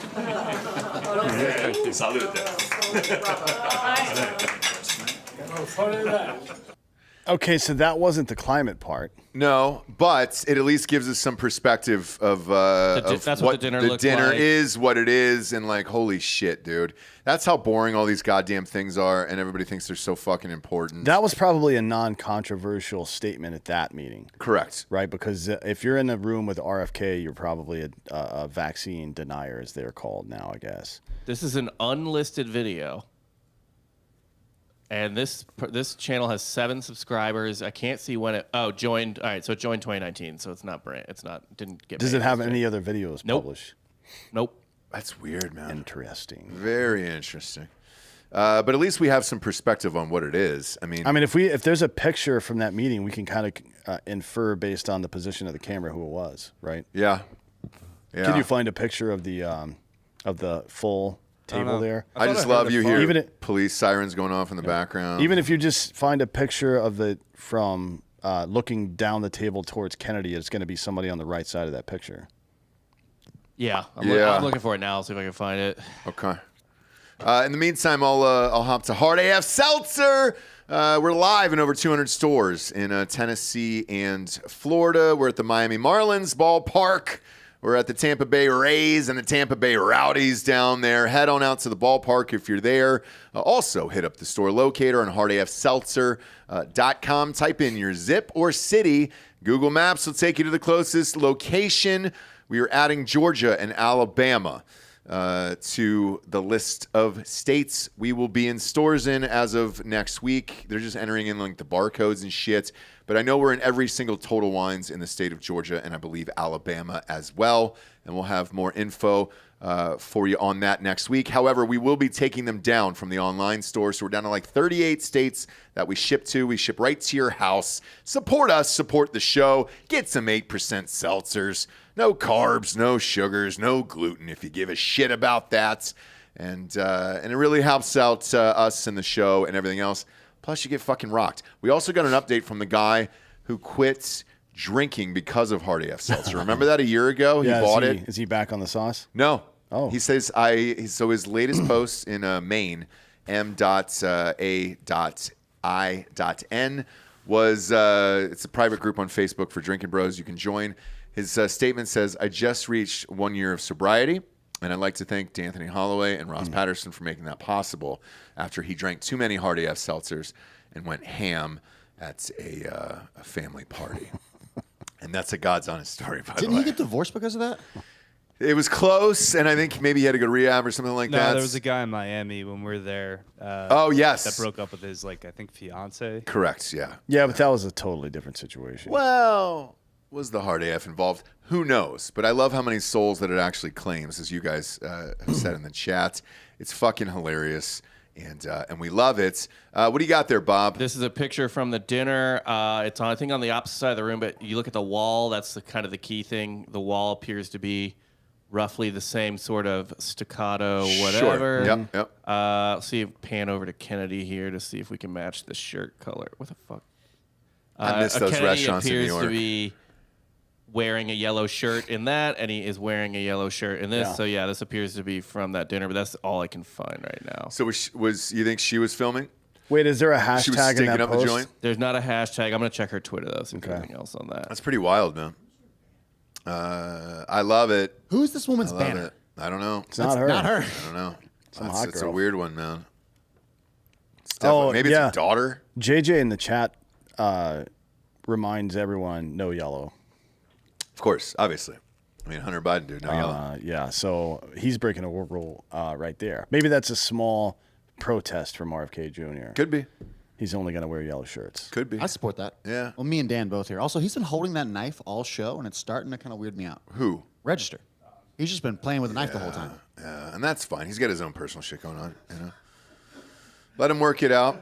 His golfer's probably not winning the first round of the Scottish Open or something. I mean, Detry's in second place right now, so. Is he? Yeah. That's going to end. You know that, right? Yeah, probably. It's going to end and just shatter your dreams this weekend. Last but not least here, I'm going to add one more story here. Hollywood has shut down. The Screen Actors Guild has gone on strike as of midnight last night. And to catch you up here, the Writers Guild has already been on strike for most of the spring and summer. Now you can add the actors to that. What does it mean for everybody else? Well, as far as entertainment goes, if you're at home and all that stuff, whatever's been shot and is in the can so far will come out. Other than that, you're going to see a fuck ton of reality. Also, it was recently leaked that 2 studio executives were on record as saying, as far as the writers are concerned, we are going to bleed them dry. We will not even go to the negotiation tables until at least October. Maybe the end of October. If they don't meet our demands, we will bleed them through Christmas and see what it's like without a house. This is getting nasty. This is all over AI on both sides. A lot of it has to do with residuals on streamers regarding the actors because they don't pay for shit. The streamers are saying we don't have any fucking money because we're in debt. That is also true. The trading and selling of stocks on a day-to-day basis of companies like Netflix and everything else is way different than what the bottom line looks like. A lot like Dan said about America earlier, how much debt we're in. They're in a lot of debt. Netflix is in $6 billion in debt right now. So this is going to go on for a while. And if it enters into the fall, most of your favorite TV shows will be gone. Whatever they have shot, like The Bear is out right now, but there will, that'll delay a third season of that. And SEAL Team and all your favorite shows are going to be on a heavy, heavy delay if they come back at all. Economically speaking, here's what's going on. So it used to be that there was kind of a scheduled pay scale for actors, right?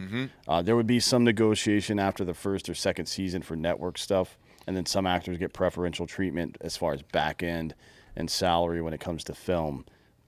And it was predicated on the fact that companies that advertise in those markets spend on they spend branding advertising money on it, which is to say there is no CPM or CPA. CPA is cost per acquisition. How much does it cost me to turn somebody into a customer? CPM is cost per milli, which is cost per 1,000 impressions, right? Right. So I know how many eyeballs are going to see it, and then I do that. That's the way that digital media works. So once it converted from the big screen and from your fucking analog television over to a streaming service where you can actually, not the conjecture-based Nielsen reporting, which is kind of a guesstimate, right? It is direct tracking of how many I know exactly how many people watched this piece of content, right? Right. And that's how much you're going to get paid for it. And then over time you build a schedule for the salary there that's different. So from the actor and writer and director and producer's perspective, this is what happened. It is not the entertainment industry is not nearly as profitable as you thought it was. Correct. It was propped up by advertisers overspending because they were ignorant about where their dollars were going. And now advertisers are spending less because they know exactly how efficient that marketing campaign is. And they know they can, for example, spend less in entertainment and go directly to individual influencers on social media or get the podcasts same and podcasts and get the same result, right? So the only way that this makes sense is that actors, this does not include writers. This is only about actors. Actors, producers, and directors are going to make less money. That's the only way you resolve this, because there is no money to pay them more. Right. That doesn't exist. But this like makes the companies sense, that though, tried right? to do it, the companies that tried to, like the Netflixes and the Hulus and even some of the fucking network television streaming services who tried to do this, who tried to fucking pay the old rate, right? Every single one of them are in debt, and they're going to go bankrupt if they continue. It can't happen. It cannot happen. And before you get to what you say, Giorgio, real quick here, I watched Bob Iger, who is the exec over at Disney, one of the best in the business, has been for many, many years. Some might argue he's the best of all time. He's currently the president of Disney right now. He went on TV and was asked about the actors' strike this morning, as well as the writers' strike. He said they're both absolutely ridiculous. And he says, if you think that I'm kidding with this, and this is in regards to what Dan just said here, he said, we're looking to sell our TV assets because the business may not be core to the company anymore because it's losing too much money. Now, when he's saying that, he's referring to Disney Plus. He's referring to ABC. He said ABC was for sale. ESPN is also for sale. And they're looking to get out of this. And if ABC sells or goes to an app or something else, and so does ESPN, that'll be the total collapse and complete collapse of cable television as you know it, and everything will be an app. And then you're going to see a further collapse on that, because then people are going to be really fucking choosy about where their dollars are going regarding these apps. And I don't see a clean way out of this. So I agree with you, Ross. One little interjection I want to talk about here, because I follow the tech news a little bit more so than everyone here, and like the finances of that. So like obviously YouTube is a money pit. There are two places to go online for ad sales, Google or Facebook. Like who else are you going to buy ads from on the internet? Absolutely no one. Google is getting sued right now and is in a huge amount of trouble for misleading how they sold those ads. So when you buy an ad campaign from Google and you think it's going on a player or going in front of a viewer's eyes, these are getting chunked into small text-based websites with web players in the corner, and these advertisers are still getting charged those rates. Up to, I believe, 70% of falsely claimed ads that people thought they were buying, they weren't receiving, and they're doing an investigation on this now. I agree with like everything. It actually happened to us, Giorgio.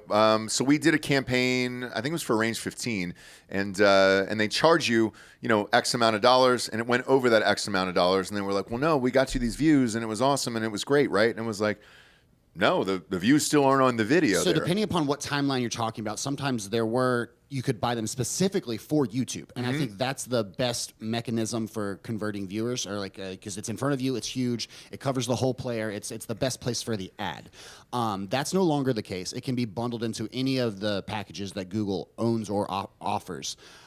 Back to the original financing of production, like Dan talked about, all of like the TV model and the movie model was propped up by huge brands and huge corporations that had profit margins that were so large they could spend this money on these things. Only if you have $1,000% profit on your product are you allowed to blow money away on marketing like this, which overinflated the entire production budget. Well, there also wasn't an alternative, and they didn't know. They didn't even the companies spending all that money. They had no way of knowing exactly how inefficient that marketing spend was. It was the biggest thing out there. You had to spend that amount of money, or you were in local radio and the newspaper. I mean, there's a reason that McDonald's continues to run commercials, even though literally every person on Earth, except for maybe some uncontacted tribes, know what McDonald's is, right? And it's just to fucking state like it is. If the game exists, you play it by being the best, right? That's just the way it is. So for my but the game doesn't exist like it did anymore. No. Everybody. And it's not a positive or a negative thing. It's just a thing. This just business. This old model where on a network television show for a recurring actor you get $35K an episode, right? And if you're the director, if you're a regular, if you're a regular, if you're the director of that episode, you get a $75K bump. If you're a producer, you get another $35K bump. Blah blah blah. All that shit was predicated on that fucking budgeting, based on the marketing that happened from these big brands who didn't know where their money was really going. They couldn't track it. Now they can track it. Well, now they can track it. And one of the big things in this actor strike is the actors want the ability to see the streaming Nielsen numbers, so to speak, which is how many views Netflix shows are actually getting, or Hulu and all this other shit. They can't see them. It's a publicly traded company. No, Netflix doesn't release any of its numbers. They don't release any of their numbers. They would have if their shareholders pressed it, they would have to. Right, but the shareholders don't care because the stock has been great, so they don't give a shit, and they also don't want to pay more money to the actors because that's going to come out of the bottom line, and that'll affect the stock prices. So I understand why Netflix doesn't care. I understand why the shareholders don't care. For the actors, good fucking luck. They're not going to give up those goddamn numbers. So my final point to all this is we're starting at the beginning. We have money and production. Whatever that money spends is supposed to draw eyeballs. Podcast, TikTokers, people on their phone, their production costs are they're nothing. I mean, it's a little bit of startup for podcasts, obviously much more so, but pales in comparison to television and movies, right? Yep. And YouTube could fix this problem very, very easily in regards to advertising and all that shit by just advertising on everything. All the fucking channels, right, left, it's just advertise on all of it. And see, that's where I'm confused about, because hosting high quality video is such a money pit. Like just the technology and the money that goes into doing it, and we're used to getting it for free. Like they talked about companies like this that are going under now, like Photo Bucket. Y'all remember those where you just store photos places? Yeah. We got so accustomed to that being free, and that was the worst business model in the world. Like a free image hosting site cannot generate revenue. Like it just, to me, it's baffling, but we're so accustomed to it now as the user. Like, I don't know how we get out of this in a way without like really taking a look at ourselves and like where the dollars go. Well, we're here now, and it depends on if one of these guys caves. So in 2007, when there was a writer's strike, because it went for so long at the time, the Screen Actors Guild caved on this deal, and then they came back immediately. It depends on how desperate things get. Now, they have called, the studios have called the feds in to do a negotiation with SAG. Have fun with that. They're calling it Project Endgame. I know. They're literally calling it that, which is I'm going to wait you out till you die because I have more money than you. Yep. Like, every single writer should be getting together with his best DP friend and like trying to scrounge whatever money they can together to make, like, grow a brand right now. Like, if nothing is coming out and there's a production halt on good quality content and you can do that, go do it, because then all of a sudden you have a name. You have a bar stool at that point. There's going to be an influx of new podcasts soon. There will be. Oh, fuck yeah. Celebrities. I mean, you know how many celebrities are in Dan's email that he gets forwarded to me to how to make a podcast? Yeah, dude. It's endless. And, you know, good luck at this point, I guess, because you still don't know what goes into it. It's also a different craft altogether than acting in movies and television. I can tell you that firsthand, man. Like the words that I fuck up on a daily basis on this show, that would be edited out, bro. Those takes would be on the cutting room floor. So, yeah, Have fun with it. I don't know how long it's going to last, but all your shit is going to get favorite TV shows, movies-wise, and all that other stuff. Whatever's not already shot and coming out for the fall and the winter is going to get pushed way into the future. So like Yellowstone, it's like the most popular television show on TV. I don't think we're getting the final season of that probably till next spring at the earliest. I know it was supposed to air right around Thanksgiving. Not a prayer. Yeah. Not one single prayer here. Now, one thing Iger did say that was interesting, and Bob, I wanted to ask you about this, is in this meeting here on CNBC this morning, and it's what it felt like was a business meeting, but he said it in regards to Marvel that he thought Disney Plus had overspent and oversaturated Marvel's content in particular on Disney Plus, and that's what diluted these movies that are coming out, and that's the reason why they bombed or people hated them and shit like that. I'm curious your thoughts on that, because to me, there's totally different writers for each, but you seem to be watching a lot of these series. I watched most of them, and I've seen most of the movies in theater and shit like that. What's your thought then? Because I don't watch the TV shows. I'll take my kids to the movies. So I've seen all the Marvel movies with my kids, but television-wise, I haven't watched any of them. So Hawkeye and Loki, I thought were both really fucking good. I thought the Captain America one was whatever. Dan, just do it if you're going to do it. Yeah, don't tease us. Actually slice your throat You live fucking on air. mime. Yeah. This is America. Most of the shows have been good, except for She-Hulk, which is the worst thing I've ever. I couldn't get through one episode of it. Like, it was so fucking bad, from like the CGI to everything. I don't agree with that. Maybe financially it fucked them or something, but in terms of content, like, I kind of just think people are in a hangover because the end game, like nut, the end game and the Infinity War end game nut or whatever. Yeah. Like, people need a minute. You know what I mean? Yeah. You're supposed to get back to business as usual after you hit this climax of, and they really didn't do a good job sort of restarting the new story.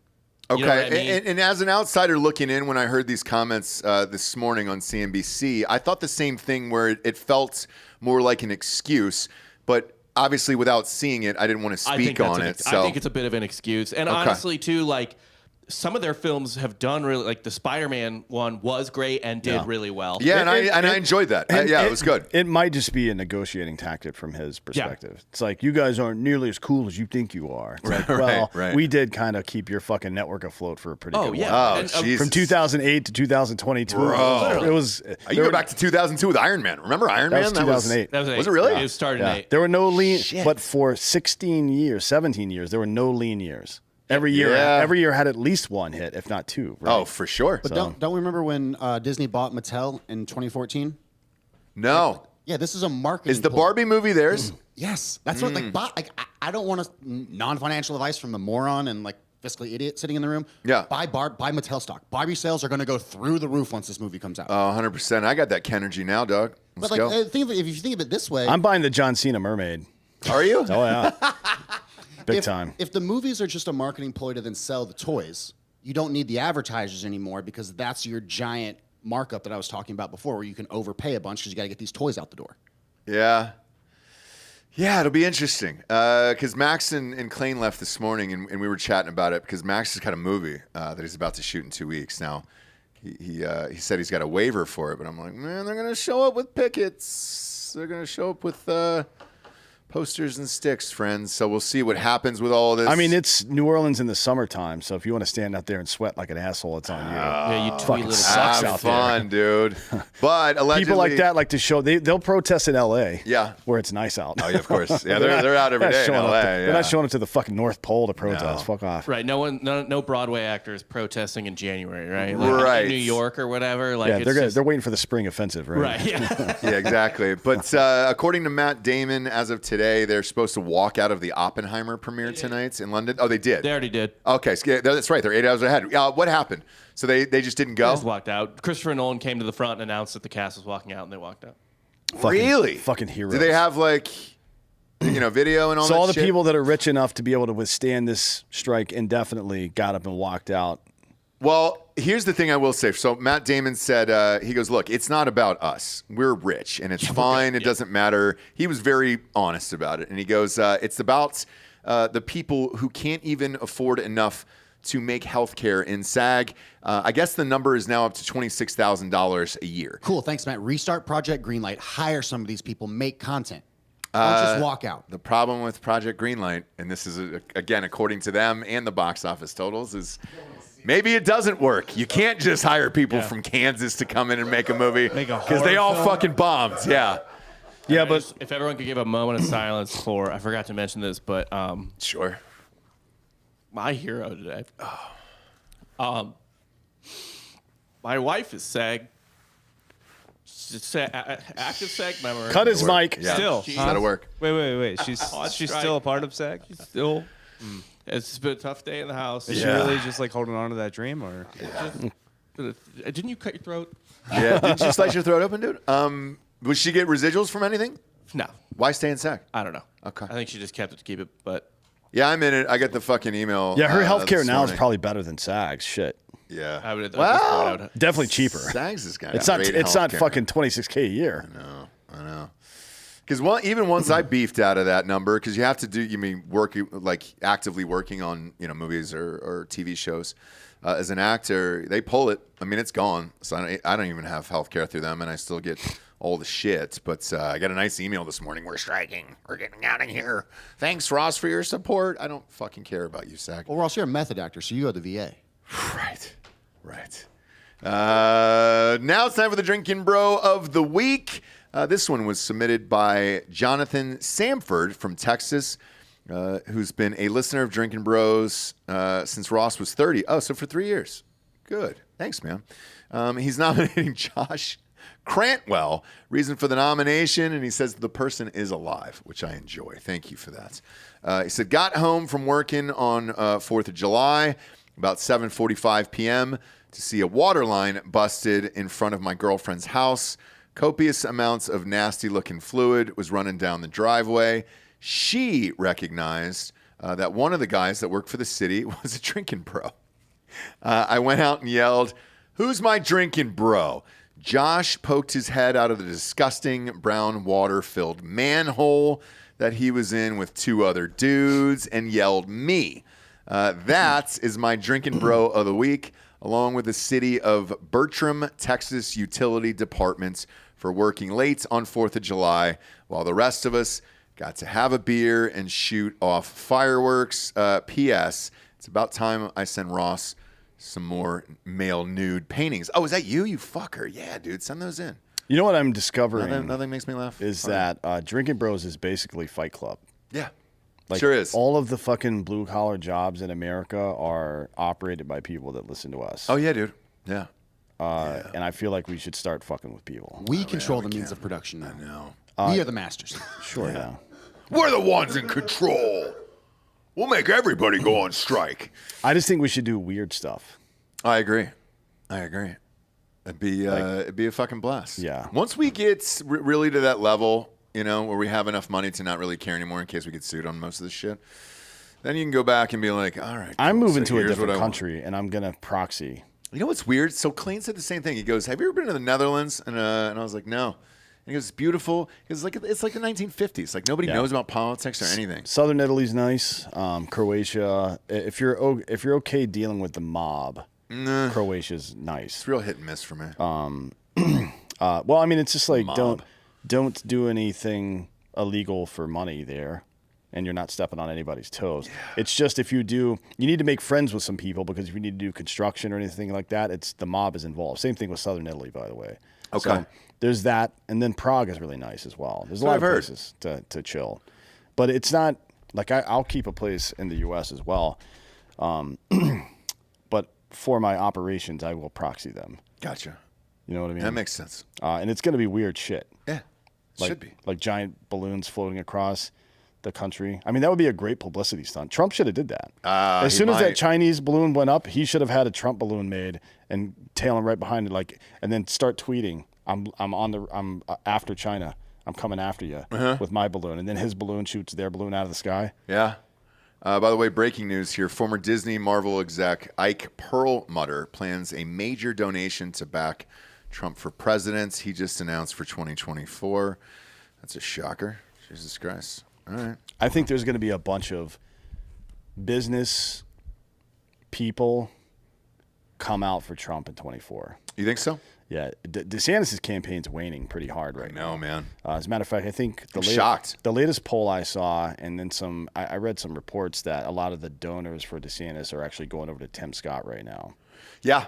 I heard some chatter on that as well. The problem is, man, he's getting no coverage at all. Like Tim Scott? Yeah. He's going to be a vice president for somebody. He'll never be president. That's what I think. He's got no personality. So let's say Trump wins the nomination. Would Tim Scott be the guy for Trump? That would make sense, yeah. Yeah, I agree. I like Tim Scott. I think he's great. Yeah, he seems all right. I don't Low-key virgin. Yeah. I mean, he's definitely a virgin. Yeah, that's weird. Like, that's weird for sure. Or but so is Pence. Or he's a You almost Gaylord. need that. But here's the thing. You almost need that stability underneath where you're Wait, like, did he all say right. he was a virgin? Yeah. He said that he didn't believe in sex before marriage, and then alluded to the fact, because what he said at the time, he wasn't married, and he's still not married. And he said he was a virgin when he was like 32. He's like, because I don't want to have sex before marriage. And he said he was a virgin then, and he is still not married now. I think we need to get him under oath. Yeah. And then we need to check that ball sack and see. You can't tell. There's not like a mileage meter on there. There should be. There should be a little gauge. I mean, Right do you just jack off all the time? I remember that AC yeah. Green story for the Lakers, too. If I was having sex 23 hours a day, the 24th hour, I'd be jacking off. Yeah. But do you think Tim Scott is really, pulling down his pants and going for it? No, I don't think so. All right. Me neither. Me neither. Thanks for tuning in, kids. Go to iTunes, rate the show 5-star, and leave a quick review. Also, head on over to Spotify. It's just a 5-star, and you can walk away. I'll shut the fuck up after we get to 10,000 reviews. I promise you, dude. I hate saying it as much as you hate hearing it. We'll be back on Sunday night, kids. Thanks for tuning in again. For D'Anthony Holloway, I'm Ross Patterson. This is Drinkin' Bros Fake News. Good.